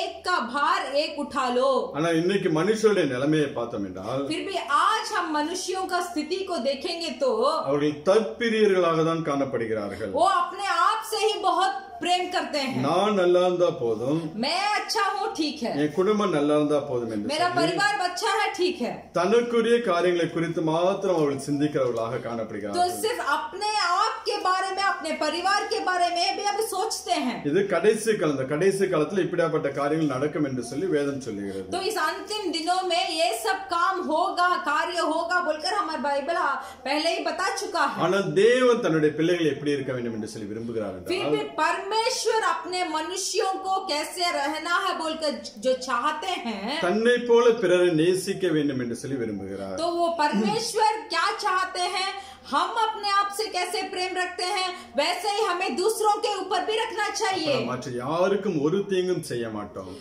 ऐसा जब रखेंगे तो हम किसी दूसरों को नष्ट नहीं पहुंचाएंगे, அடுத்தவர்களுக்கு உதவி செய்கிற பிள்ளைகளாக நாம் மாறுவோம். दूसरों को मदद करने वाला मनुष्य हम बनेंगे। அது மூலம் ஆண்டவருடைய பிரமாணத்தை நிறைவேற்றுகிற பிள்ளைகளாக तो இருப்போம். ये करते समय हम परमेश्वर की व्यवस्था को हम पूरी करेंगे। அப்ப இந்த வார்த்தை சொன்ன அப்போஸ்தலர் பவுலுடைய வாழ்க்கை நான் பார்த்தோம் என்றால், तो ये वचन को बताए हुए प्रेरित पौलुस का जीवन को अगर हम देखेंगे, அவன் மற்றவருடைய பாரங்களை எப்படியெல்லாம் சுமந்தான் என்று சொல்லி ஒரு சம்பவத்தை நாம் வாசிக்கலாம். तो हम एक संभव को पढ़ेंगे कि प्रेरित पौलुस ने दूसरा का बोझ अपने ऊपर कैसे उठाया। பிலிப்பியர் 2 அதிகாரம் फिलिपियों का पुस्तक उसका 2 अध्याय 25 27 வரை உள்ள வசனங்கள். फिलिपियों का पुस्तक 2 अध्याय उसका 27 से लेकर 29 तक हम पढ़ेंगे, 25-27 सॉरी 25 से लेकर 27 तक पढ़ेंगे। पर मैंने इपफ्रुदीतुस को, जो मेरा भाई और सहकर्मी और संगी योद्धा और तुम्हारा दूत और आवश्यक बातों में मेरी सेवा टहल करने वाला है, तुम्हारे पास भेजना आवश्यक समझा, क्योंकि उसका मन तुम सब में लगा हुआ था। इस कारण वह व्याकुल रहता था, क्योंकि तुमने उसकी बीमारी का हाल सुना था। निश्चय ही वह बीमार तो हो गया था, यहाँ तक कि मरने पर था, परंतु परमेश्वर ने उस पर दया की, और केवल उसी पर नहीं पर मुझ पर भी, कि मुझे शौक पर शौक ना हो। हालेलुया। हालेलुया। அப்போஸ்தலன் பவுல் சொல்கிறார், या प्रेरित पौलुस बताते हैं, அவனுடைய உடன் ஊழியக்காரன் ஒருவன் வியாதியா இருக்கும்போது अपना सगी सेवक जो है वो बीमारी है, அவன் மரணத்துக்கு ஏதுவாக வியாதிப்பட்டு இருந்தான்। वो मरने पर था। அப்பொழுது அவன் சொல்லுகிறான், அவன் வியாதிப்பட்டு மரணத்துக்கு சமயமா இருந்த மெய்தான்। तब प्रेरित पौलुस बोलते हैं, निश्चय ही वह बीमारी तो हो गया था, यहाँ तक भी मरने पर भी था, ஆகிலும் தேவன் அவனுக்கு இறங்கினார், परंतु परमेश्वर ने उस पर दया की। அவனுக்கு இறங்கினது அல்லாமல் केवल उस पर भी नहीं, துக்கத்தின் மேலும் துக்கம் எனக்கு உண்டாகாதபடி எனக்கும் இறங்கினார் என்று சொல்லுகிறார்। केवल उस पर नहीं पर मुझ पर भी, कि मैं शौक पर शौक ना कहूं। ஏனென்றால் क्यों? அப்போஸ்தலன் பவுல் அவனுடைய பிரச்சனை தன்னுடைய பிரச்சனையாக எடுத்தாங்க தேவ சமூகத்தில் செபிக்க ஆரம்பித்தான்। प्रेरित पौलुस क्या करते हैं, वो बीमारी मनुष्य का परिस्थिति को अपने परिस्थिति समझकर परमेश्वर के सम्मुख में जाकर प्रार्थना करने लगे। தன்னுடைய சரீரத்தில் ஒரு வியாதி வந்தால் எப்படி தேவ சமூகத்தில் அழுது செபிப்போமோ, अपने शरीर में एक रोग आ गया तो हम कैसे जाकर परमेश्वर के सम्मुख में हम रो कर प्रार्थना करते हैं, அதே போல செபித்த தன்னை ஒப்பு கொடுத்தான்। वैसे ही वो जो उसके साथ जो सेवक करते थे, वो सेवगाईदारी के लिए भी पौलुस ने परमेश्वर के सम्मुख में प्रार्थना किया। அதான் அவனுடைய ஜெபத்துக்கு மாத்திரமல்ல என்னுடைய ஜெபத்துக்கும் தேவன் பதில் கொடுத்தார்। इसीलिए प्रेरित पौलुस बोलते हैं, वो सेवगाईदारी का प्रार्थना को नहीं, केवल उनके प्रार्थना को ही नहीं, बल्कि मेरे प्रार्थना के लिए भी परमेश्वर ने मुझे उत्तर दिया। துக்கத்தின் மேல் துக்கம் உண்டாகாதபடிக்கு எனக்கும் கேட்டலினார் என்று சொல்லுகிறார்। तो यहाँ वचन बताया गया है कि शौक के ऊपर शौक मुझ पर भी नहीं होने के लिए परमेश्वर ने मेरे प्रार्थना सुना। ஒரு ஊழியக்காரன் இறந்து போனால் அதனால் வரக்கூடிய இழப்புகள் அநேகம் உண்டு। एक सेवगाईदारी अगर मर जाते हैं तो उनके द्वारा बहुत नष्ट होती है। அது மாத்திரமல்ல, அவன் துக்கத்தை தன்னுடைய துக்கமாய் ஏற்றுக்கொண்டு ஜெபித்தனால தேவன் விடுதலை கொடுத்தார் என்று சொல்லி அங்க அப்போஸ்தலன் பவுல் சொல்கிறார்। तो सिर्फ वही नहीं, प्रेरित पौलुस ने वो सेवगाईदारी का दुख को अपने दुख समझकर प्रार्थना किया, इसीलिए यहाँ परमेश्वर का दया दोनों के ऊपर हुआ। அதனால சில ஒருவர் பாரத்தை ஒருவர் சுமக்க வேண்டும் என்று சொல்லி, तो इसीलिए यहाँ कहा गया है, एक दूसरे का भार को उठाओ। இன்னைக்கு 100க்கு அதிபதி அந்த மனுஷனுடைய அனுபவத்தை பார்த்தோம் என்றால், अभी हम एक और मनुष्य का अनुभव को हम देखेंगे। லூக்கா 7ஆம் அதிகாரம் लूका सुसमाचार का पुस्तक 7वां अध्याय 2 முதல் 7 வரை உள்ள வசனங்கள் 2 से लेकर 7 तक हम पढ़ेंगे। वहाँ किसी सूबेदार का एक दास, जो उसका प्रिय था, बीमारी से मरने पर था। उसने यीशु की चर्चा सुनकर यहूदियों के कई पुरनियों को उससे यह विनती करने को उसके पास भेजा कि आकर मेरे दास को चंगा कर। वे यीशु के पास आए और उससे बड़ी विनती करके कहने लगे, वह इस योग्य है कि तू उसके लिए यह कर, क्योंकि वह हमारी जाति से प्रेम रखता है और उसी ने हमारे आराधनालय को बनाया है। यीशु उनके साथ गया, पर जब वह घर से दूर ना था तो सूबेदार ने उसके पास कई मित्रों को द्वारा कहला भेजा, हे प्रभु, दुख ना उठा, क्योंकि मैं इस योग्य नहीं कि तू मेरे छत के तले आए। इसी कारण मैंने अपने आप को इस योग्य भी ना समझा कि तेरे पास आओ, पर वचन ही कह दे तो मेरा सेवक चंगा हो जाएगा। हालेलुया। हालेलुया। இந்த 100க்கு அதிபதி ये सूबेदार जो थे, தன்னிடத்தில் வேலை பார்க்கிற ஒரு வேலைக்காரனுக்காக अपने पास जो सेवक जो उसका सेवा करता था, அவனுடைய பாரத்தை தன் மேலே போட்டுக்கொண்டு तो वो सेवक का बीमारी का अवस्था को अपने ऊपर उठा उठाकर ஆண்டவரே இயேசு கிறிஸ்து வந்து அவனுக்கு ஒரு அற்புத சுகத்தை கொடுக்க வேண்டும் என்று சொல்லி ஆட்களை அனுப்புகிறார். तो परमेश्वर यीशु मसीह का चर्चा सुना और यीशु मसीह के पास थोड़ा मनुष्यों को भेजा कि जाकर यीशु मसीह से संदेश दे दे कि उसका नौकर बीमारी है. அவர்கள் போய் இயேசு கிறிஸ்து சொல்லுகிறார்கள். तो वो लोग जो मनुष्य भेजे गए थे वो भी जाकर यीशु मसीह के पास बताते हैं. அப்ப அந்த மனுஷனை குறித்து அந்த மூப்பர்கள் சொல்லுகிறார்கள். तो ये मनुष्य के बारे में वो कहते हैं वहाँ நீர் இந்த உதவி தயவு செய்வதற்கு அவன் பாத்திரனா இருக்கிறான். तो परमेश्वर यीशु मसीह से बताते हैं कि वो जो सूबेदार को जो मदद आप करेंगे वो मदद के लिए वो सूबेदार योग्य है. அவன் நம்முடைய ஜனத்தை நேசிக்கிறான், நமக்கு ஒரு ஆலயத்தையும் கட்டி கொடுத்திருக்கான். क्योंकि वो हमारी जाति से प्रेम रखता था और हमारे लिए एक आराधनालय को भी बनाया है. ஆண்டவர் கேட்கிறான், அவன் நம்முடைய ஜனத்தை நேசிக்கிற ஒரு மனிதன் சொல்லும்போது वहाँ जो कहा गया था कि अपने जाति के ऊपर प्रेम रखा, உடனே ஆண்டவர் அவனுடைய வீட்டுக்கு போகிறார். तुरंत यीशु मसीह उसके घर को जाते हैं. இந்த ஜனங்களை நேசிக்கக்கூடிய ஒரு அனுபவம் என்னங்க? हम इस जाति हमारे सामने जितने भी मानव जाति है उनको प्रेम करने का एक हृदय हमारे पास होना चाहिए. அந்த வேலைக்காரன் அவனை அனுப்பிட்டு வேற ஒருத்தனை வேலைக்கு வைத்திருக்கலாம். ये सूबेदार ऐसे कर सकते थे कि वो नौकर को भेजकर और एक नौकर को अपने पास रखा किए होते. ஆனா தன்னை போல பிறரை நேசிக்கிறனால फिर भी आप अपने तरह वो दूसरों के ऊपर भी प्रेम जताया करते थे. தனக்கு ஒரு பிரச்சனை வந்தா எப்படி நாம் அதுக்கு ஒரு முடிவு உண்டாகும்படி நாம் பிரயாசப்படுவோமோ, हमारे लिए कष्ट आता है तो कैसे उसका एक परेशानी से कैसे हमें बाहर निकालने का युक्ति हम ढूंढते हैं. அதே போல இந்த வேலைக்காரன் தன்னுடைய பிரச்சனையாக எடுத்துக்கொண்டு ஆண்டவரை தேட ஆரம்பிக்கிறான். वैसे ही सूबेदार ने अपने नौकर का बीमारी का अवस्था को अपने ऊपर उठाकर वो यीशु मसीह के पास लोगों को भेजता है. அவனை குறித்து சாட்சி ஜனங்களை நேசிக்கிற ஒரு மனிதன் என்று சொல்லி इसीलिए उसके बारे में सूबेदार के बारे में गवाही बताया गया कि वो जाति के ऊपर प्रेम रखता था. உடனே ஆண்டவர் அவனுடைய வீட்டுக்கு போகும்படியாக போய் கொண்டிருக்கிறார். तुरंत यीशु मसीह उसको घर में चलने पड़े. ஆனால் அவனுடைய விசுவாசம் ஆண்டவர் ஒரு வார்த்தை சொல்லும் என் வேலைக்காரன் சுஸ்தமாவான் என்று சொல்லி ஒரு அங்க மூப்பன்ட்ட சொல்லி விடுகிறார். फिर भी जब सूबेदार ने सुना कि यीशु मसीह आ रहे हैं, फिर थोड़ा लोगों को भेजते हैं कि यीशु मसीह से जाकर बता कि सिर्फ एक शब्द काफी है, यीशु मसीह बोलेंगे तो मेरा नौकर चंगा हो जाएगा. அவனுடைய விசுவாசத்தை குறித்து ஆச்சரியப்பட்டு தேவன் அப்படியாக அந்த வியாதியஸ்தருக்கு ஒரு அற்புத சுகத்தை கொடுக்கிறார். तो ये इस तरीके का विश्वास को यानी सूबेदार का विश्वास को देखकर यीशु मसीह का आश्चर्य हो गया और वो तुरंत नौकर का चंगाई करते हैं. இதுல வேலைக்காரன் வந்து ஒரு வார்த்தை கூட ஆண்டவர்ட்ட ஜெபிக்கல.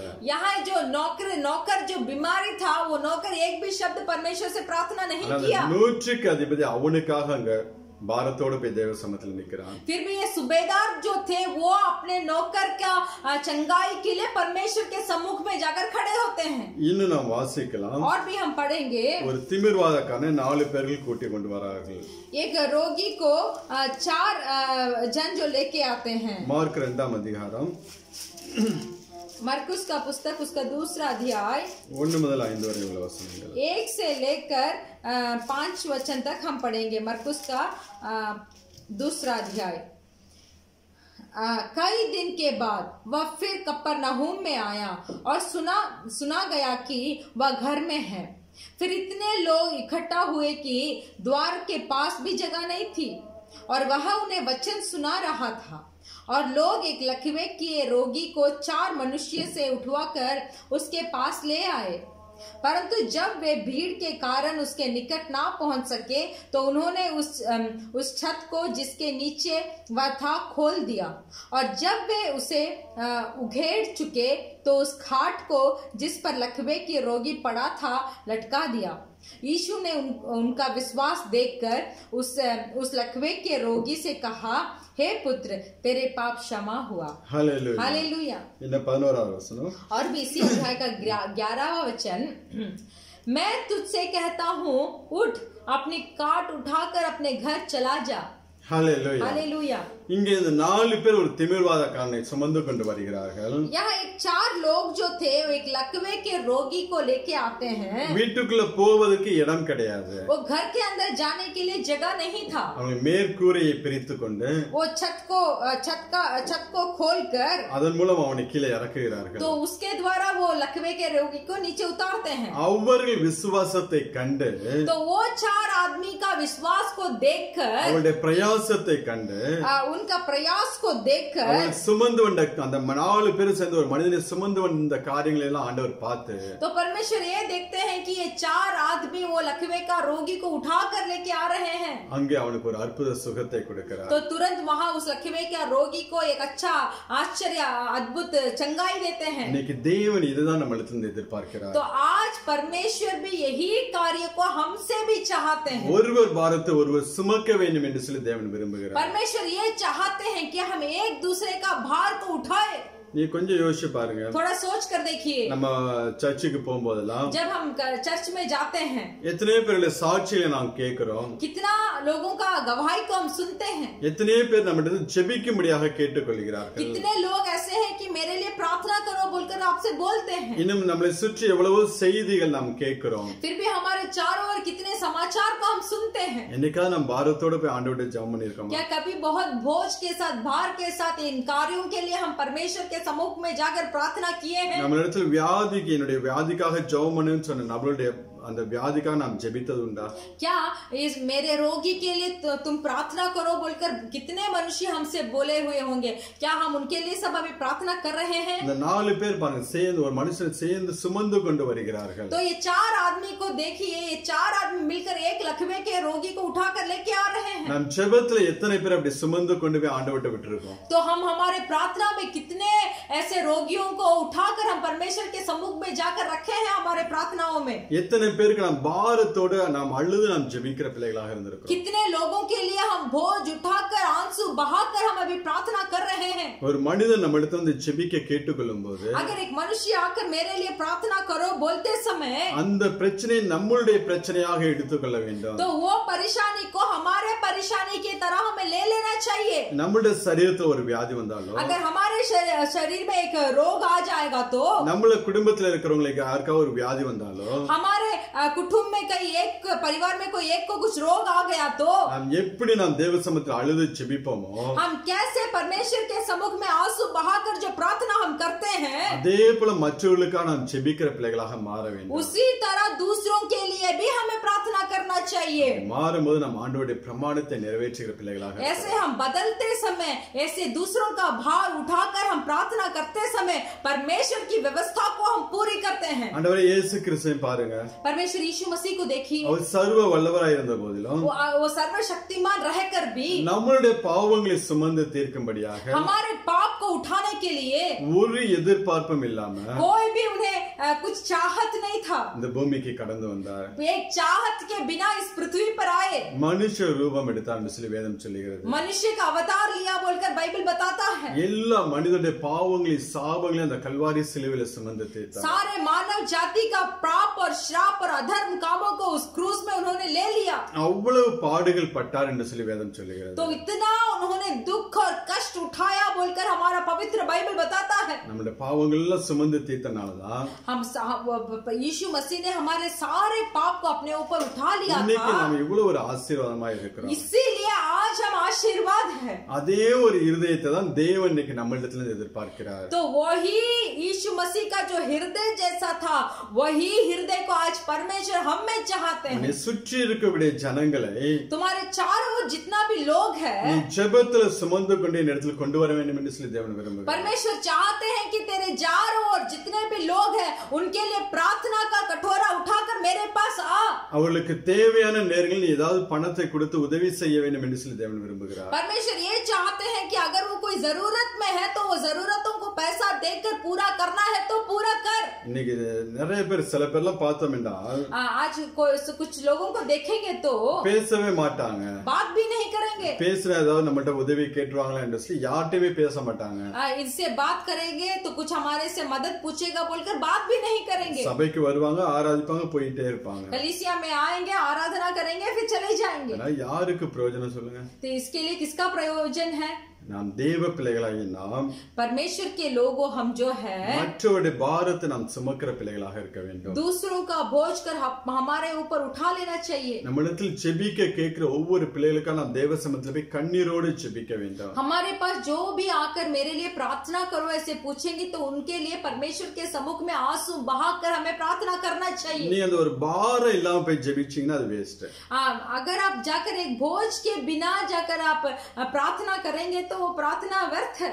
சும்மா ஏதோ ஒரு அவங்க கேட்டாங்க ஜெபிப்போம் என்று சொல்லி பேருக்கெல்லாம் ஜெபிக்க கூடாது. ऐसे इसने मेरे से पूछ लिया, मुझे ऐसे भी थोड़ा प्रार्थना करना है, ऐसे सोचकर अगर जाकर आप प्रार्थना करेंगे तो उसमें से कोई कुछ प्रयोजन का नहीं है. நாம் கண்ணீரோடு ஜெபித்தோம் என்றால் अगर हम आंसू बहाकर प्रार्थना करेंगे எப்படி மரணத்துக்கு ஏதுவான வியாதி இருந்தா கூட தேவன் அதை மாற்றி போடுவார். तो मृत्यु देने वाले रोग होगा भी तो परमेश्वर उसे बदल डालेंगे. தேவன் அவருடைய வாழ்க்கையில் ஒரு அற்புதத்தை செய்வார். परमेश्वर उनके जीवन में अद्भुत काम करेंगे. அதை குறித்து எலிசாவுடைய வாழ்க்கையில் நடந்த ஒரு சம்பவத்தை நாம் பார்க்கலாம். तो इसके बारे में एलिसा के जीवन में जो एक संभव हुआ काम उसको हम देखेंगे.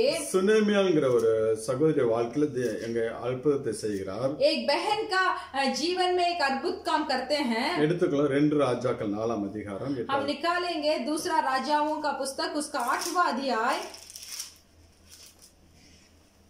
4:8-10. 8वां अध्याय का 8 से लेकर 10 तक पढ़ेंगे. 4வது அதிகாரம் दूसरा राजाओं का पुस्तक 4था अध्याय 8 से लेकर 10 तक हम पढ़ेंगे. एलिसा एक दिन की बात है कि एलिसा सुनेम को गया जहां एक कुलीन स्त्री थी और उसने उससे रोटी खाने के लिए विनती करके विवश किया. जब जब वह उधर से जाता तब वह रोटी खाने को उतरता था. उस स्त्री ने अपने पति से कहा, सुन, यह जो बार बार हमारे यहाँ से होकर जाया करता है वह मुझे परमेश्वर का कोई पवित्र भक्त जाना पड़ता है. हम भीत पर एक छोटी उपरोटी कोठरी बनाए और उसमें उसके लिए काठ, एक मेज, एक कुर्सी और एक दीवट रखे कि जब जब वह हमारे यहाँ आए तब उसमें टिका करे. இங்க எலிசா ஊழியத்து நிமித்தம் அந்த சுனேமுக்கு போகும்போது यहाँ सेवगाई करने के लिए एलिसा जब सुनेम गांव को गया था அந்த ஊரில் இருக்கக்கூடிய ஒரு ஸ்திரீ वो गांव में रहने वाली एक स्त्री இவன் எப்பொழுது வந்து தங்கும்படியாக ஒரு வீட்டை அவளுக்கு உண்டாக்கி கொடுக்கிறார். ஒரு மேல் அறை வீட்டை உண்டாக்கி கொடுக்கிறார். तो ये एलिसा बार बार उसके सेवगाई पे जाते थे, बार बार वहां रहते थे और आते थे. इसीलिए स्त्री ने कहा हमारे घर पर ही एक छोटा सा कोठरी बनाकर इसे दे. அங்கே வரும்போது அவனுக்கு நல்ல சாப்பாடை கொடுக்கிறாள். जब वो वहां आएगा, जब एलिसा वहां वो स्त्री के पास आता था तो वो अच्छा से खाना देती थी. அப்ப அவனுடைய பிரச்சனையை இவளுக்கு எடுத்துக்கொள்கிறாள். तो उसका परेशानी को वो अपने ऊपर ले लेती है. அந்த மனுஷன் கஷ்டப்படக்கூடாது என்று சொல்லி அதை எடுத்து அவன் தங்கும்படியாக நல்ல ஒரு இடத்தை உண்டாக்கி கொடுக்கிறாள். तो वो स्त्री ऐसे सोचती है कि ये सेवगाईदारी जो है वो कष्ट नहीं उठाना चाहिए, इसीलिए अपने घर पे ही एक कोठरी बनाकर रख देती है. அது நிமித்தம் எலிசா அவளை பார்த்து உனக்கு எது நான் செய்ய வேண்டுமா? तो ये उपकार को देखकर एलिसा ने वो स्त्री से पूछा कि तुझे कुछ मैं करना है क्या? ராஜாவோட இல்ல சேனாதிபதி ஏதாவது காரியம் உனக்கு நான் ரெக்கமெண்ட் பண்ண வேண்டுமா என்று சொல்லி கேட்கிறாள். क्या तेरे कार्य के बारे में मैं राजा के पास या तो उनके सेनाओं के पास मुझे बताना है क्या? அதுக்கு அவள் எனக்கு ஒன்றும் வேண்டாம், நான் நல்லா சுகமா இருக்கிறேன் என்று சொல்லி சொல்லுகிறாள். तब वो स्त्री एलिसा से बताती है मुझे कुछ भी नहीं चाहिए, मैं अच्छी हूँ. ஆனாலும் தன் ஊழியக்காரன் கேஎஸ்சி மூலமா அவளுடைய பிரச்சனை என்ன என்று சொல்லி கேட்டறிகிறார். फिर भी अपने सेवगाईदारी केयास के द्वारा वो स्त्री का परेशानी क्या है बोलकर उसको जानकारी पड़ता है. அப்பொழுது கேஎஸ்சி சொல்லுகிறார், तब वो केयासी बोलता है அவளுக்கு பிள்ளை இல்லாமல் இருக்கிறார். वो स्त्री के पास बच्चे नहीं है. அவளுடைய புருஷனும் வயது சென்றவன் இருக்கிறான். तो उसका पति को भी बहुत उम्र हो गया है.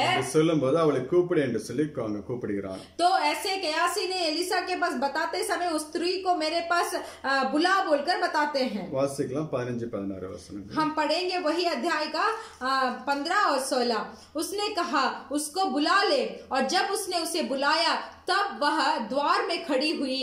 जब उसने कहा वस्त्र स्तुति के दिन दिन पूरे होने पर तू एक बेटा छाती से लगाएगी।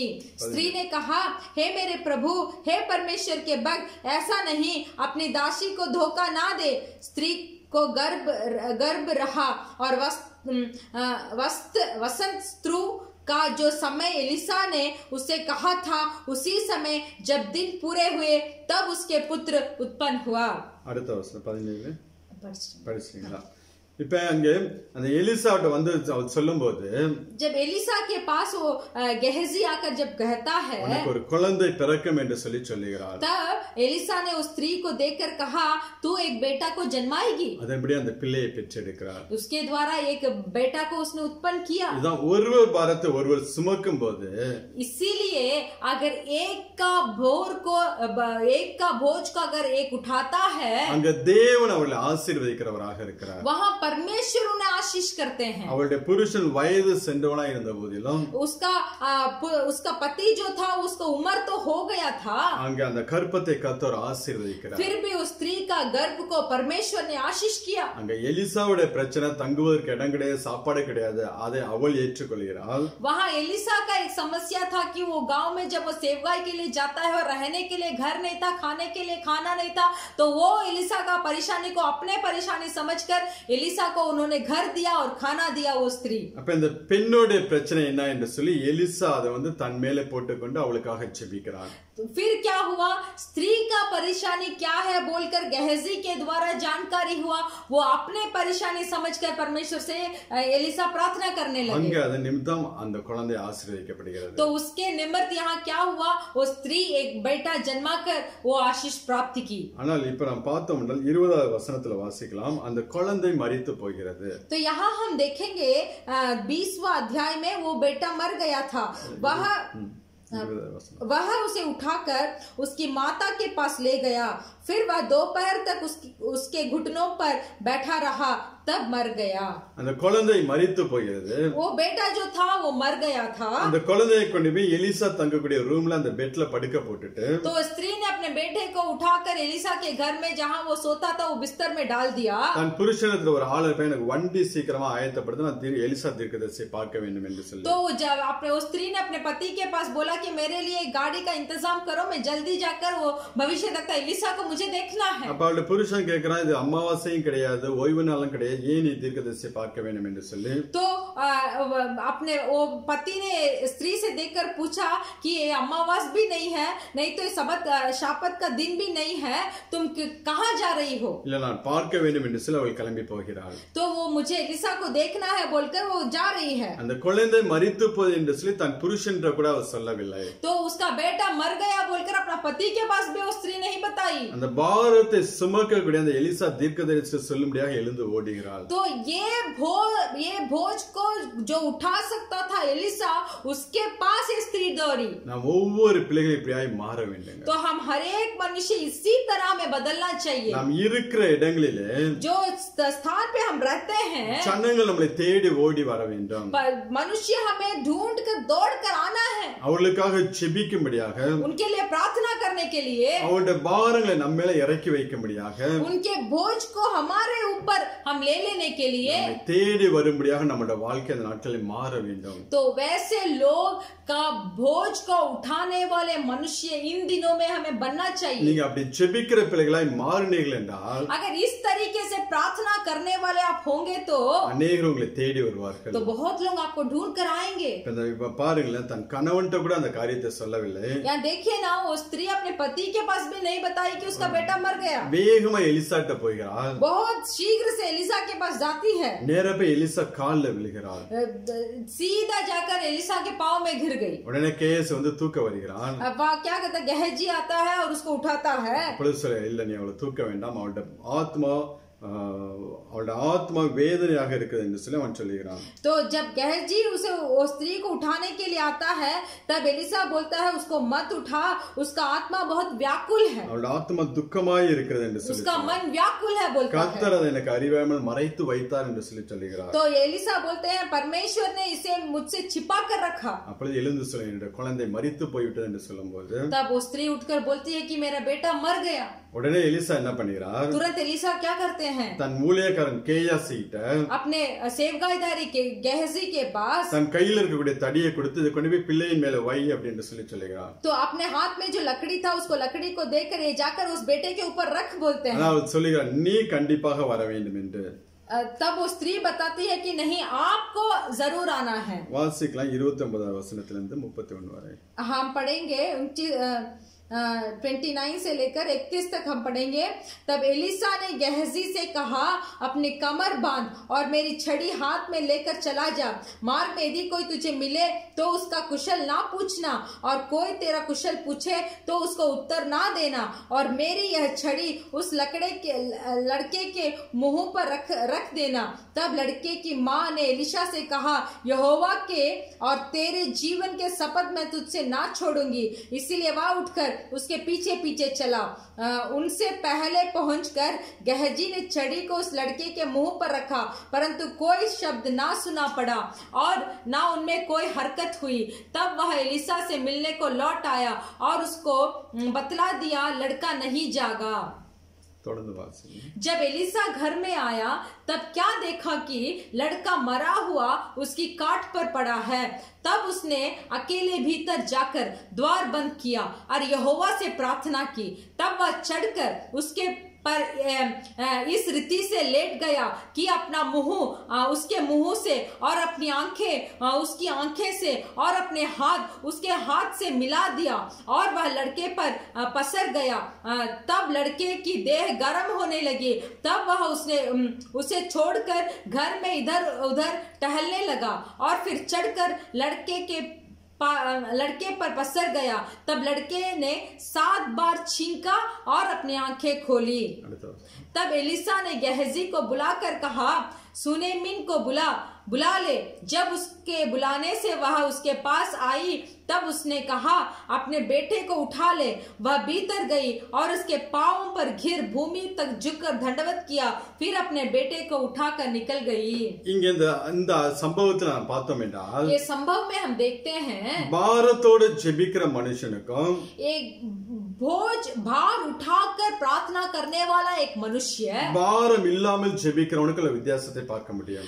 बिना भार से प्रार्थना करने वाले का फर्क को हम यहाँ देख सकते हैं. அவள் சொல்லுங்க, குழந்தை மரித்து போய்விட்டது என்று. वो स्त्री बोलती है, मेरा बेटा मर गया. உடனே எலிசா தன் கையில் இருக்கக்கூடிய தடியை தன் ஊழியக்காரன் கேயாசிட்ட கொடுக்கிறான். तुरंत एलिसा क्या करता है, अपने हाथ में जो छड़ी था उसको गेहजी के पास देता है. அந்த தடி என்றால் ஆவிக்குரிய அதிகாரம். அது वो छड़ी का मतलब यह है कि वो आत्मिक अधिकार पाया हुआ. எலிசா என்பவன் வல்லமையான ஒரு தீர்க்கதரிசியவன்.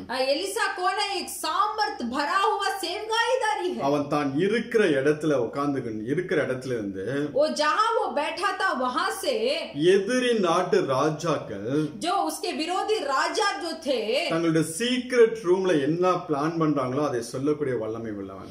एलिसा के पास ऐसा सामर्थ था जो उसके विरोधी देश के राजा जो गुप्त चीजें उनके विरुद्ध बनाते थे वो युक्ति के बारे में यहाँ बैठकर एलिसा बताते थे. அவ்வளவு அபிஷேகம் பண்ணப்பட்ட மனுஷன், इतना अभिषेक प्राप्त किया हुआ व्यक्ति था एलिशा. அந்த அதிகாரம், அந்த தடி என்பது அதிகாரத்தை அவன் கையில கொடுத்து கேயாசி அனுப்புகிறான். तो जो अधिकार प्राप्त किया हुआ छड़ी जो था उसको गेहजी के हाथ में देकर भेजता है. அந்த குழந்தை மேல் வைக்கும் போது அது ஜீவன் பெற்றுக்கொள்ளும், உயிர் உண்டாகும் என்று சொல்லி அந்த அதிகாரத்தை கொடுத்து விடுகிறான். तो वो बोलता है छड़ी को जाकर उस लड़के के ऊपर रख, तब वो जाग जाएगा. ஆனா அந்த கேயாசி நேரா ஓடி வரான். फिर भी वो कैसी फिर से लौट कर आता है, குழந்தை மேல வைக்கிறான்.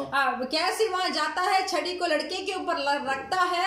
ஒரு உணர்ச்சியில என்று சொல்லி திரும்பி போயிடுறான். तो अब वो फिर से लौट आता है और बोलता है कि लड़का अभी नहीं जागा. இது பாரம் இல்லாத ஜெபம். ये बिना भार के या बिना बोझ के प्रार्थना करने का एक अर्थ है. ஆனா இங்க எலிசா பாருங்களேன், तो यहाँ एलिसा को देखिए, அவன் உள்ள வரான், वो अंदर जाता है, கதவை பூட்டுறான், द्वार को बंद करता है, கர்த்தரை நோக்கி வேண்டுதல் செய்கிறான். वहाँ परमेश्वर को देखकर अपना विनती करता है. அதுக்கப்புறம் பிள்ளை கிட்ட போய் फिर उस लड़का के पास जाता है, தன் வாய் பிள்ளையோட வாயோடும் अपने मुंह को उसके मुंह के पास, தன்னுடைய கண்ணு பிள்ளையோட கண்மேல் படும்படியாக अपने आंखों को लड़के की आंख में लगने की तरह தன்னுடைய உள்ளங்கை பிள்ளையின் உள்ளங்கை மேல் வைத்து अपने हाथ को उस लड़के के हाथ के ऊपर रखकर அது மேல குப்புற படுக்கிறான். उसके ऊपर लेट जाता है. அதுக்குள்ள அந்த அனல் உண்டாக ஆரம்பிக்கிறது. तब वो गर्मी, वो लड़के के ऊपर गर्मी होती है. திருப்பி இரண்டாவது வந்து படுக்கும்போது फिर दूसरे बार भी ऐसे आकर लेटता है. அது 7 தடவை தும்மி அது ஜீவனை பெற்றுக்கொள்கிறது. 7 बार वो लड़के ने छींका और आंखें खोली.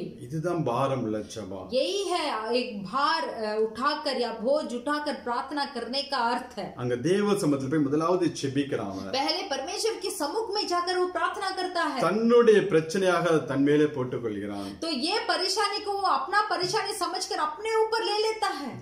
தேவ சமூகத்துல ஜெபித்து परमेश्वर के सम्मुख में प्रार्थना அந்த करके பிள்ளை மேல் குப்புற படுக்கும்போது जब वो लड़के के ऊपर लेट जाता है ஜீவனை பெற்றுக்கொள்கிறது. तो वो जीवन को प्राप्त करता है. அந்த அவன் குப்புற படுத்த அந்த அனுபவத்தை நான் உங்களுக்கு வேற விதமா சொல்ல வேண்டும் என்றால், देखिए वो लड़के के ऊपर जो लेटता है वो अनुभव को मैं एक दूसरे तरह में आपको बताना चाहता हूँ. நாம் எப்படி நாம் ஜெபிக்க வேண்டும், நாம் எப்படி அதை பண்ண வேண்டும் என்றால், हमें कैसे प्रार्थना करना है. நம் கண்களை பரத்துக்கு நேராக ஏறெடுத்து हमारे आंखों को परमेश्वर के ऊपर रख कर நம்முடைய கைகளை தேவனுக்கு நேராக ஏறெடுத்து हमारे हाथों को परमेश्वर के ओर उठाकर அடுத்தோட பாரத்தை நாம் வாய் விட்டு அறிக்கை பண்ணி நாம் ஜெபிக்கும் போது दूसरों का कष्ट को, दूसरों का परेशानियों को, समस्याओं को हमारे मुंह खोलकर जब हम बताते हैं என்ன மரண வியாதியாக இருந்தால் கூட ஆண்டவர் அங்க அற்புதம் செய்வார். तो जो भी वहाँ मृत्यु का अवस्था होगा भी तो परमेश्वर वहाँ चंगाई देंगे. பாரமான இருதயத்தோட அந்த பாரத்தை சுமந்து கொண்டு நாம் வந்து தேவ சமூகத்தில் ஜெபிக்கிற அனுபவம். तो यही है एक का भार को उठाकर परमेश्वर के सम्मुख में बैठकर प्रार्थना करने का अनुभव. அப்படி ஜெபம் பண்ணி பாருங்களேன். ऐसे प्रार्थना कर कर உங்கள்ட்ட देखिए. யாராவது ஜெபிக்க கேட்டுக்கொண்டாங்களா? अगर आपको आपसे कोई बोलता है कि मेरे लिए प्रार्थना நீங்க कीजिए, ஒருவேளை சொல்லலாம், आप वैसे बोल सकते हैं என் வாழ்க்கையில 1008 பிரச்சனை இருக்கு, मेरा जीवन में ही बहुत सारा परेशानियां हैं, நான் போய் அவங்க பாரத்தை சுமந்து ஜெபிக்கதா என்று. तो मैं कैसे उनका बोझ को उठाकर मैं कैसे प्रार्थना करूंगा. நீங்க ஜெபம் பண்ணி பாருங்க, आप प्रार्थना कर कर तो देखिए, உங்க பிரச்சனை ஆட்டோமேட்டிக்கா तो மாறும். आपके परेशानी खुद ब खुद चले जाएगी. இங்க எலிசாவுக்கு அவ வந்து அறை வெட்டி கட்டி கொடுக்கறா.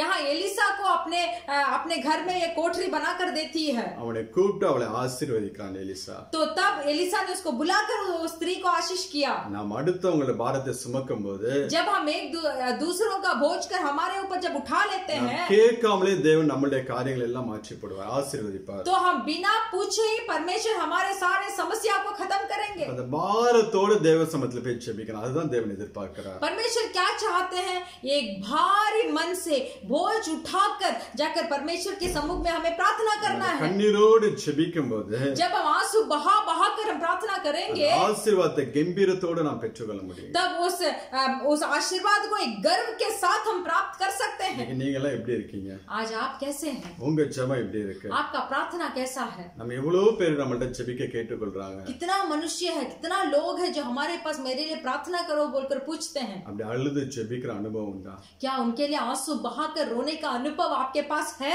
அப்படி ஜெபம் பண்ணி பாருங்க, वैसे प्रार्थना कर कर देखिए, அந்த மனிதனுடைய காரியத்தை தேவன் உங்களிடத்துல சொல்லுவார். तो वो मनुष्य का सारे बात को परमेश्वर आपसे बताएंगे. தேவன் ஒரு தீர்க்கதரிசியை உங்களை எடுத்து பயன்படுத்துவார். परमेश्वर आपको एक भविष्य दक्ता बनाएंगे. நீங்க சொல்லக்கூடிய சின்ன ஆலோசனை அந்த மனுஷனோட பெரிய ஒரு ஆசீர்வாதத்தை கொண்டு வரும். आपका एक थोड़ा सा जो बुद्धि आप उसको देंगे तो वो मनुष्य के लिए वो बहुत बड़ा आशीर्वाद होगा. ஆனால் கேஎஸ்ஏ போல ஒரு பாரம் இல்லாமல் ஜெபித்தீர்கள் என்றால், फिर भी ये गेहजी के तरह अगर बिना बोझ होकर आप प्रार्थना करेंगे तो ஒரு அசைவும் இருக்காது, कुछ भी नहीं हिलेगा. அதுக்கு நீங்க சும்மாவே இருந்துடலாம். इसके बदले में आप चुप रहिए.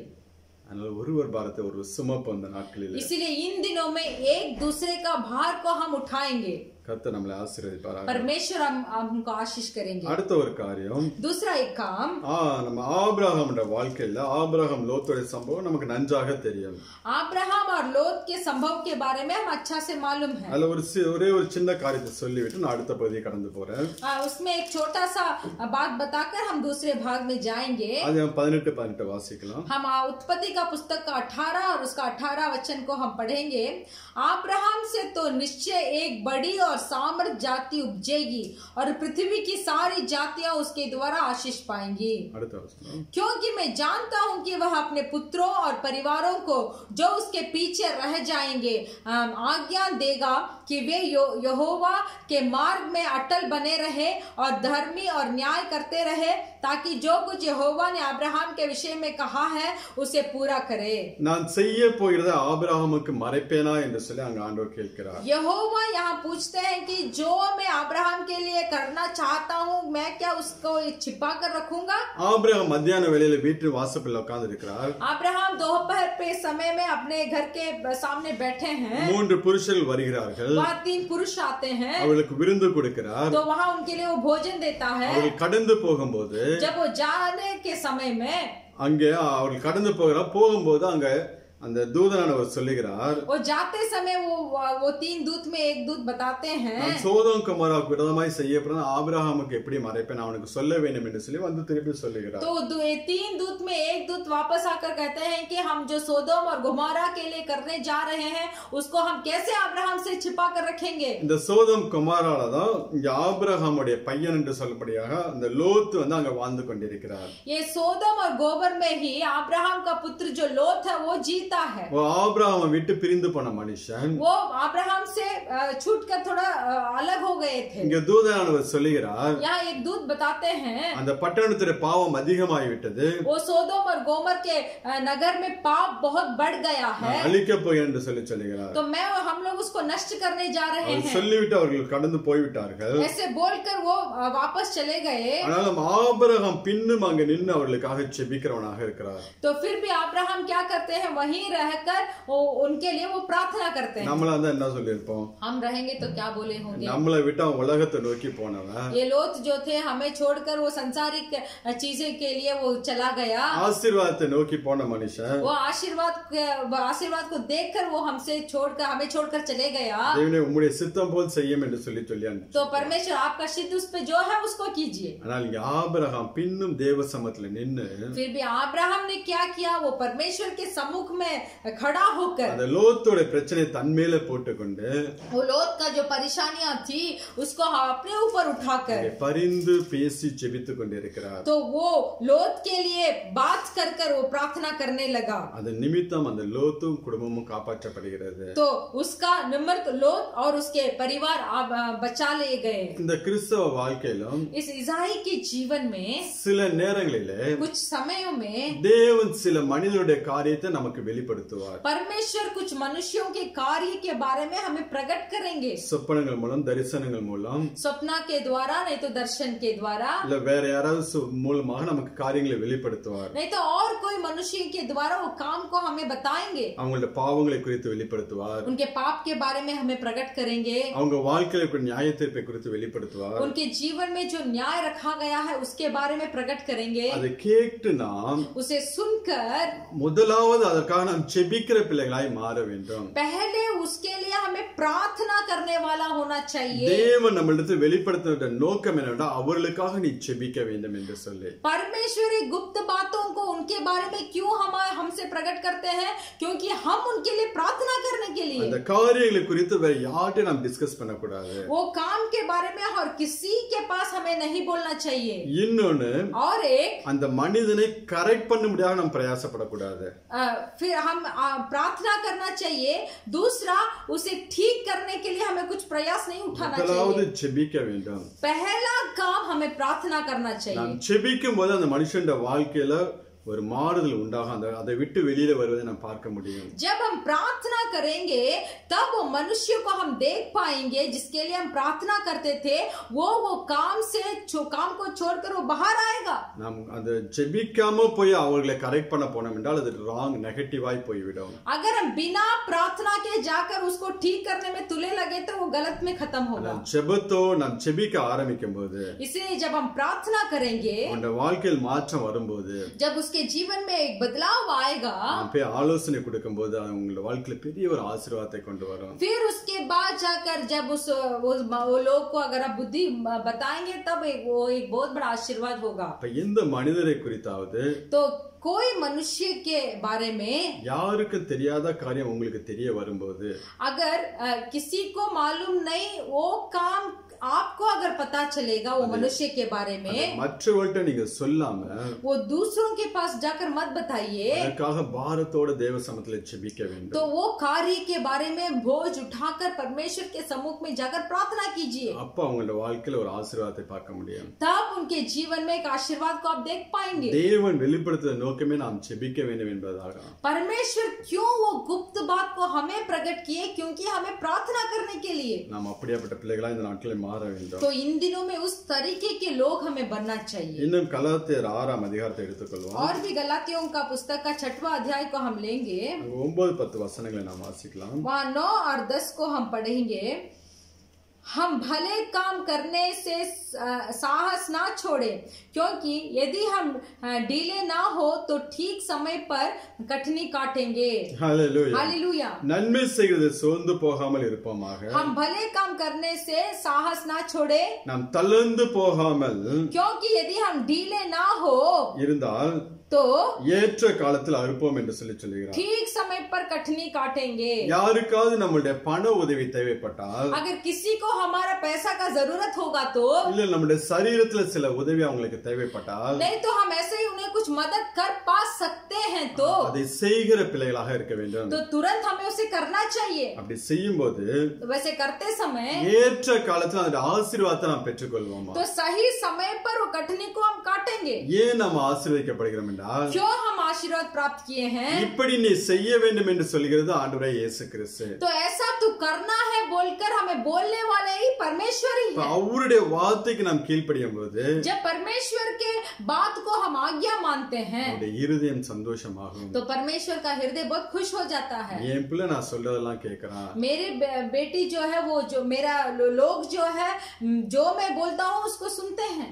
நான் செய்வது போல அவனும் போய் அடுத்தவங்களுக்கு உதவி செய்கிறான் என்று சொல்லி, जैसे मैं दूसरों को मदद करता हूँ वैसे वो भी जाकर दूसरों का मदद करता है. அவர் நம்மளை ஆசீர்வதிக்கிறவராக இருக்கிறார். तो परमेश्वर हमें आशीष करेंगे. அதனால யாராவது நம்மள்ட்ட உதவி கேட்டுவாங்க என்று சொல்லி इसीलिए हमारे पास कोई मदद पूछेंगे बोलकर பயந்து ஓடிடக்கூடாது. डर के मारे आप दौड़िए मत. ஆனா அதே நேரத்துல கொஞ்சம் ஞானமாவும் இருக்க வேண்டும். उसी समय थोड़ा बुद्धि से भी काम करना. நீதிமொழி 3ஆம் அதிகாரம் 27வது வசனத்துல, नीति वचन का पुस्तक 3रा अध्याय का 31वां वचन में, उपद्रवी पुरुष के विषय में ढा ना कर 3:27 27वां वचन, जिनका भला करना चाहिए, यदि तुझी में शक्ति रहे तो उनका भला करने से ना रुकना. हालेलुया. हालेलुया. நன்மை செய்யும்படி உனக்கு திராணி இருக்கும்போது, अगर उसको भला करने का शक्ति तुझ में हो तो அதை செய்யத்தக்கவர்களுக்கு செய்யாமல் இராது. तो उनका भला करने से ना रोकना. அதாவது சில மனிதர்கள் தங்கள் ஆடம்பர வாழ்க்கைக்கு ஏதாவது ஒரு உதவி கேட்டாங்கன்னா அதுக்கு கொடுக்கவே கூடாது. ऐसा है कि एक मनुष्य आकर अपने संसारिक चीज को भुगतने, संसारिक अच्छे चीजों को भुगतने के लिए अगर आपसे पैसा मांगे तो मत दीजिए. நான் 20 லட்சம் 30 லட்சம் வீடு கட்ட வேண்டிய எனக்கு கடன் கொடுங்க என்று சொன்னா 5 பைசா கூட கொடுக்க கூடாது. आके बोलेगा मुझे 20 लाख या 30 लाख में मुझे घर बनाना इसीलिए मुझे थोड़ा कर्ज दे बोलेगा तो मत दीजिए. ஆனா ஹாஸ்பிடல் செலவுக்கு யாராவது கேட்டாங்க என்றால், नहीं तो अस्पताल के खर्च के लिए आपसे कुछ पूछेंगे, படிப்புக்கு யாராவது வேணும் என்று சொல்லி கேட்டாங்க, पढ़ाई के लिए मदद करने के लिए पूछेंगे, சில வசதி இல்லாத கல்யாணத்துக்கு ஏதாவது உதவி கேட்டால் கண்டிப்பாக கொடுக்க வேண்டும். थोड़ा जो गरीब है वो शादी के लिए कुछ पैसा मांगते हैं तो उनको ऐसे मदद कीजिए. அப்படி நீங்க கொடுக்கும்போது உங்களை தேவன் ஏற்ற காலத்தில் ஆசீர்வதிக்கிறவராக तो இருக்கிறார். ऐसे मदद आप जब करेंगे तो ठीक समय में उसका कटनी को आप काटेंगे. லூக்கா 6ஆம் அதிகாரத்துல लूका 6वां अध्याय में ஆண்டவரே இயேசு கிறிஸ்து சொல்லும்போது, वहाँ परमेश्वर यीशु मसीह बताते हैं, உங்களுக்கு திருப்பி யாரு செய்யாமல் இருப்பார்களோ அவங்களுக்கு உதவி செய்யுங்க. ऐसे बताते हैं कि जो मदद, पैसा का मदद आप जो करते हैं वो ऐसा देख लीजिए कि वो वापस आपको ना दे, ऐसे लोग जो है उन्हीं को उधार दीजिए। அப்படி செய்வதா உங்களுக்கு ஆசீர்வாதமா இருக்கும் என்று சொல்லி சொல்கிறார். तो वैसे जो आपको फिर से वो पैसा वापस नहीं देंगे ना, तो उन्हीं को उधार देना चाहिए, तभी परमेश्वर आपको आशीष करेंगे। லூக்கா 6:38 வாசிக்கலாம். लूका सुसमाचार का पुस्तक का 6वां अध्याय का 38वां अध्याय वचन को हम पढ़ेंगे। दिया करो तो तुम्हें भी दिया जाएगा, लोग पूरा नाप दबा दबा कर हिला हिला कर उभरता हुआ तुम्हारी गोद में डालेंगे, क्योंकि जिस नाप से तुम नापते हो उसी से तुम्हारे लिए भी नापा जाएगा। ஹalleluya.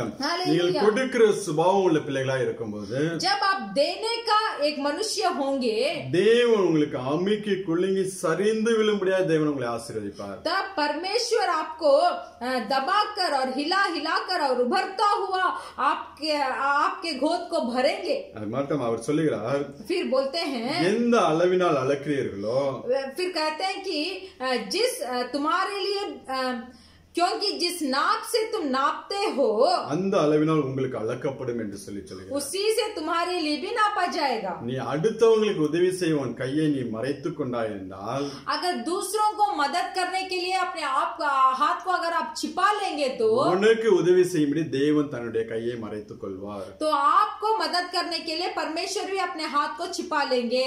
நீங்க எப்படி செய்யங்களோ அப்படிதான் தேவன் உங்களுக்கு செய்கிறவராக இருப்பார். तो आप जैसे करेंगे वैसे ही परमेश्वर आपको भी करेंगे। நீங்க அடுத்த ஒரு பாரத்தை சுமக்க நீங்க ரெடியா இல்லைன்னா, अगर दूसरों का बोझ को उठाने के लिए आप तैयारी नहीं रहेंगे, உங்க பாரத்தை நீங்களே சுமக்கிற மாதிரி ஆகிவிடும். तो आपका बोझ खुद आपको ही उठाना पड़ेगा, உங்களுக்கு யாரும் வர மாட்டாங்க. आपको कोई नहीं आएगा। அதனால முடிந்த அளவு உதவி செய்யுங்க. इसीलिए जितना तक हो दूसरों का मदद कीजिए। அங்க யாவருக்கும் விசேஷமாய் விசுவாச குடும்பத்தாருக்கும் உதவி செய்யுங்கள் என்று சொல்லி அப்போஸ்தலன் பவுல் சொல்லுகிறார். तो यहाँ प्रेरित पौलुस बताते हैं कि विश्वासी लोगों को मदद कीजिए।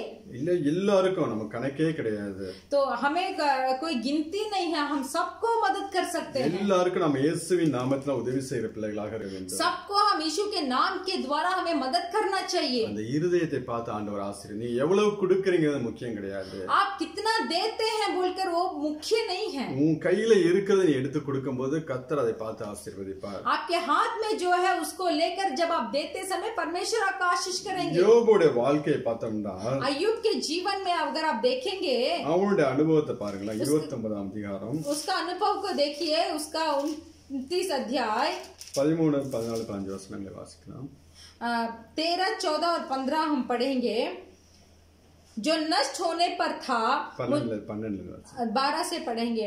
क्योंकि मैं दुहाई देने वाले दिन जन को और असहाय अनाथ को भी छुड़ाता था। जो नष्ट होने पर था मुझे आशीर्वाद देता था, और मेरे कारण विधवा आनंद के मारे गाती थी। मैं धर्म के पहने रहा और वह मुझे ढांके रहा। मेरा न्याय का काम मेरे लिए भागे और सुंदर पगड़ी का काम देता था। मैं अंधों के लिए आंखें और लगड़ों के लिए पांव ठहरता था। दरिद्र लोगों का मैं पिता ठहरता था, और जो मेरी पहचान का ना था उसके मुकदमे का हाल में पूछताछ करके जान लेता था। हालेलुया। हालेलुया। யோபு பாருங்க அடுத்தோட பாரத்தை எப்படி சுமக்கிறவனாக. यहाँ इस अध्याय में देखिए अय्यूब दूसरों का बोझ को कैसे अपने ऊपर उठा लेते हैं। கெட்டு போக இருந்தவனுடைய ஆசீர்வாதம் என்மேல் வந்தது என்று சொல்லி சொல்லுகிறார். 13 13वां वचन में, जो नष्ट होने पर था मुझे आशीर्वाद देता था, और मेरे कारण विधवा आनंद के मारे गाती थी। கெட்டு போவனுடைய ஆசீர்வாதம் என்றால், नष्ट होने वाला का आशीर्वाद ये है, அவன் வாழ்க்கையில் இருக்கக்கூடிய கடன் பிரச்சனைகள், उसका जिंदगी में जो कर्ज का परेशानी है, அவன்கிட்ட என்னென்ன குறைவுகள் இருந்துச்சோ, उसके पास जितना कमियां थी, அதையெல்லாம் அவன் எடுத்துக்கொண்டு அவனை ஆசீர்வதிக்கிறவனாக மாறினான். उसको सब अपने ऊपर उठाकर उसे आशीर्वाद करता है। 5ஆம் वचனத்துல சொல்கிறார், 15वां वचन को देखिए, குருடனுக்கு கண்ணும் मैं अंधों के लिए आंखें சப்பானிக்கு காலுமாய் இருந்தேன், और लंगड़ों के लिए पांव ठहरता था। நான் எளியவர்களுக்கு தகப்பனாய் இருந்தேன் என்று சொல்லி दरिद्र लोगों का मैं पिता ठहरता था। இதுதாங்க ஒருவர் பாரத்தை ஒருவர் சுமக்கிறது. इसका मतलब यही है कि एक दूसरे का भार को उठाना।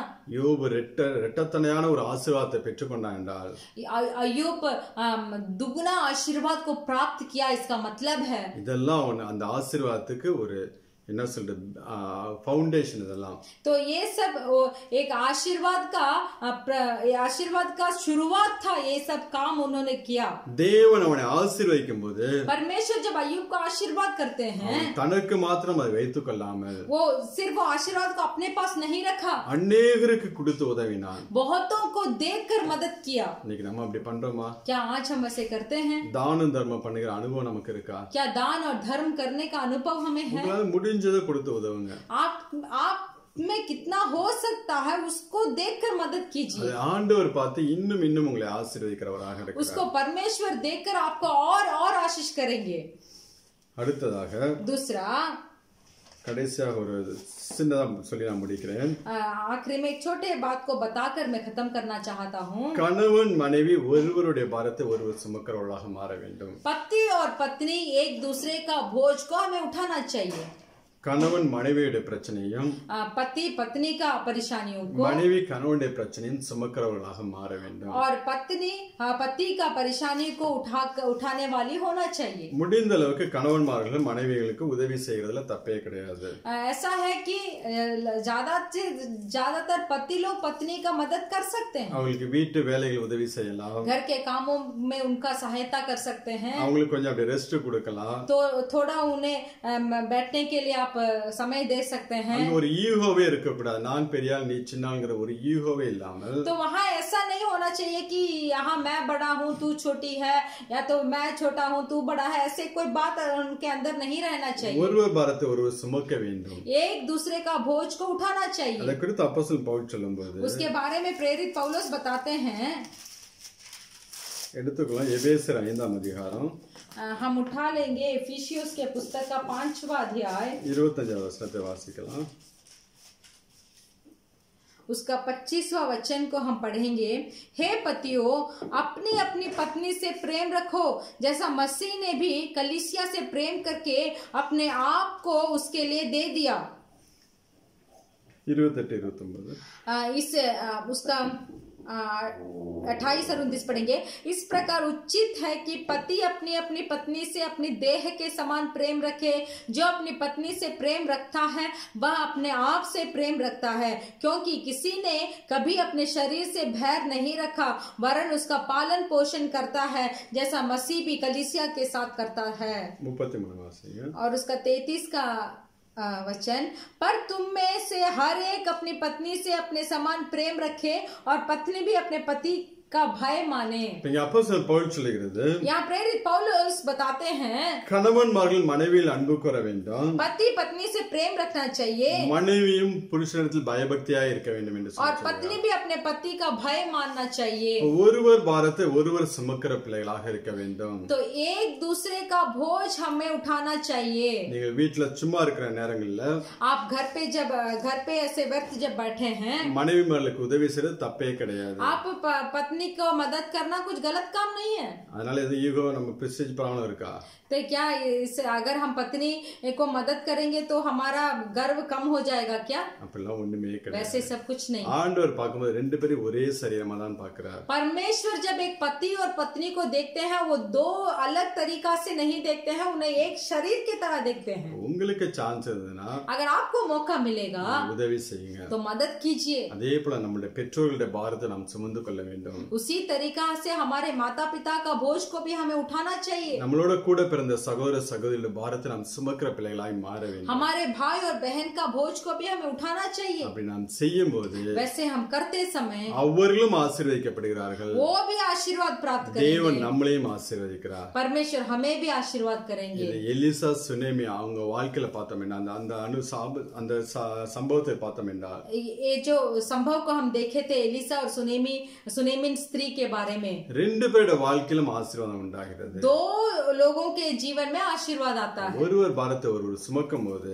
एक दूसरे का बोझ को हम जब उठाएंगे, கர்த்தர் நம்ம ஒவ்வொருவரையும் ஆசீர்வதிக்கிறவராக. परमेश्वर हम हर एक को आशीष करेंगे. உங்க வாழ்க்கையில எப்படி இருக்கு? तो आपका जीवन कैसा है? நீங்க அடுத்தவங்களுக்காண்டி எப்படி ஜெபிக்கிறீங்க? दूसरों के लिए आप कैसे प्रार्थना करते हैं? கண்ணீரோட தேவ சமூகத்துல ஜெபிக்கிறீங்க? क्या आप आंसू बहाकर परमेश्वर के सम्मुख में प्रार्थना करते हैं? அப்படி அனுபவம் இல்லைன்னா இன்றைய தினத்துல இருந்து அதை நீங்க பழக்கப்படுத்திக் கொள்ளுங்கள். अगर इस तरीके के अनुभव अब तक आपके जीवन में नहीं है तो अभी से आज से इस तरीके के गुण को अपना लीजिए. அதன் மூலம் நாம் தேவனுடைய பிரமாணத்தை நிறைவேற்றுகிற பிள்ளைகளாக तो एक दूसरे का बोझ को जब हम उठाएंगे तब हम परमेश्वर की व्यवस्था को पूरी करेंगे. கர்த்தர் உங்களை ஆசீர்வதிப்பார். परमेश्वर आपका आशीष करेंगे. ஜெபிக்கலாம். हम प्रार्थना करेंगे. हालेलुया. सब अपने अपने जगह पर आंखों बंद कर लीजिए और हम प्रार्थना करेंगे. हालेलुया.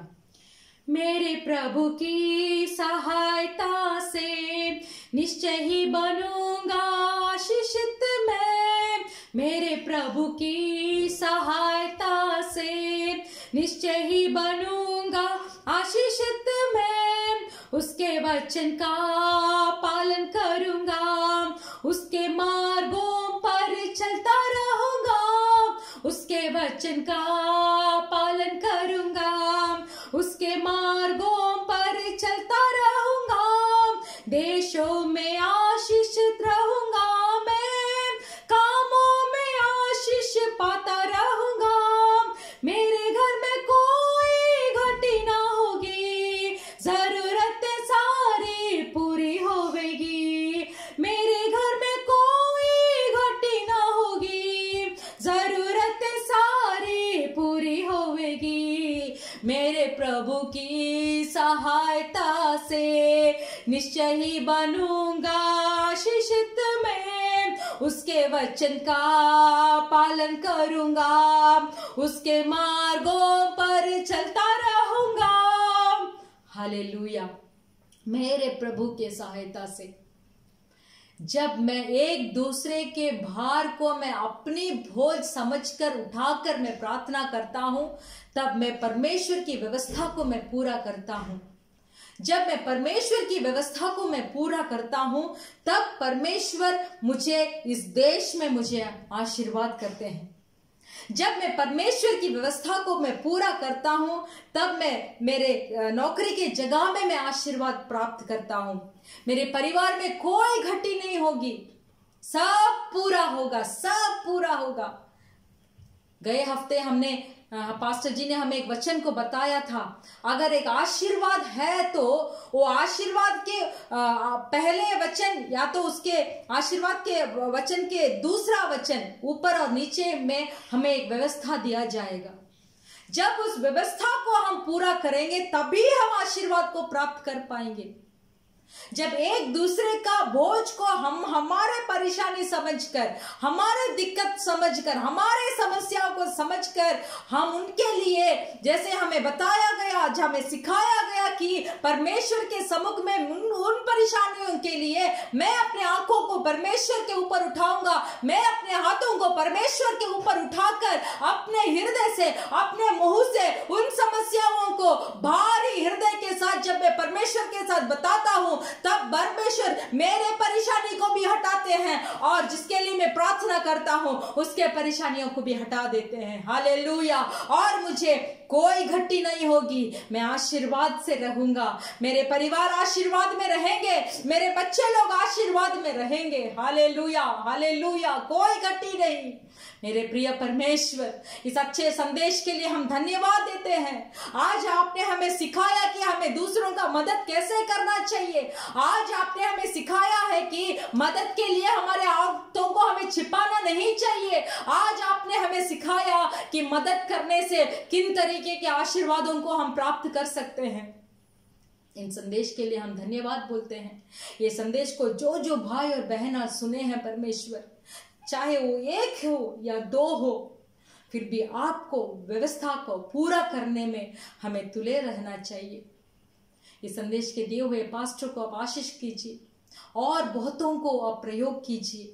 परिवार को आशीष कीजिए, कोई घटी ना हो वे परमेश्वर. हमारे अलखोर कलीसिया के परिवार को, बाल बच्चों को, भाई बहनों को आपके हाथों में समर्पण करते हैं. आज से उनके जीवन में एक बदलाव आए. ये संदेश को सुनने के बाद एक बड़ा बदलाव आए.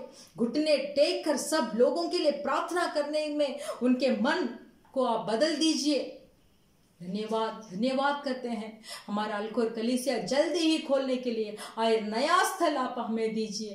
धन्यवाद करते हैं हमारे अबू हमूर परिवार कलीसिया के परिवारों को, पास्टर लोगों को आपके हाथों में समर्पण करते हैं। परमेश्वर जल्दी ही जल्दी इस कोरोना महामारी से हमें छुटकारा देकर आप सब मिलकर इन अंतिम दिनों में आपके पांवों तले आकर आराधना करने के लिए फिर से हमें एक मौका देने के लिए हम मांगते हैं। आप वैसे ही करेंगे, हम विश्वास करते हैं। यीशु मसीह के नाम से मांगते हैं पिता, आमेन। கர்த்தராகிய இயேசு கிறிஸ்து கிருபையும் हमारे यीशु मसीह का कृपा பிதாவாகிய தேவனுடைய அன்பும் और पिता परमेश्वर का प्रेम பரிசுத்த ஆவியானவருடைய அந்யோன்ய ஐக்கியம் और पवित्र आत्मा का सौभाग्यता இன்றும் என்றும் நம் அனைவரோடு கூட இருப்பதாக आज और हर पल हमारे साथ होते रहे। आमीन amen. Hallelujah hallelujah hallelujah hallelujah. जय मसीह जय मसीह।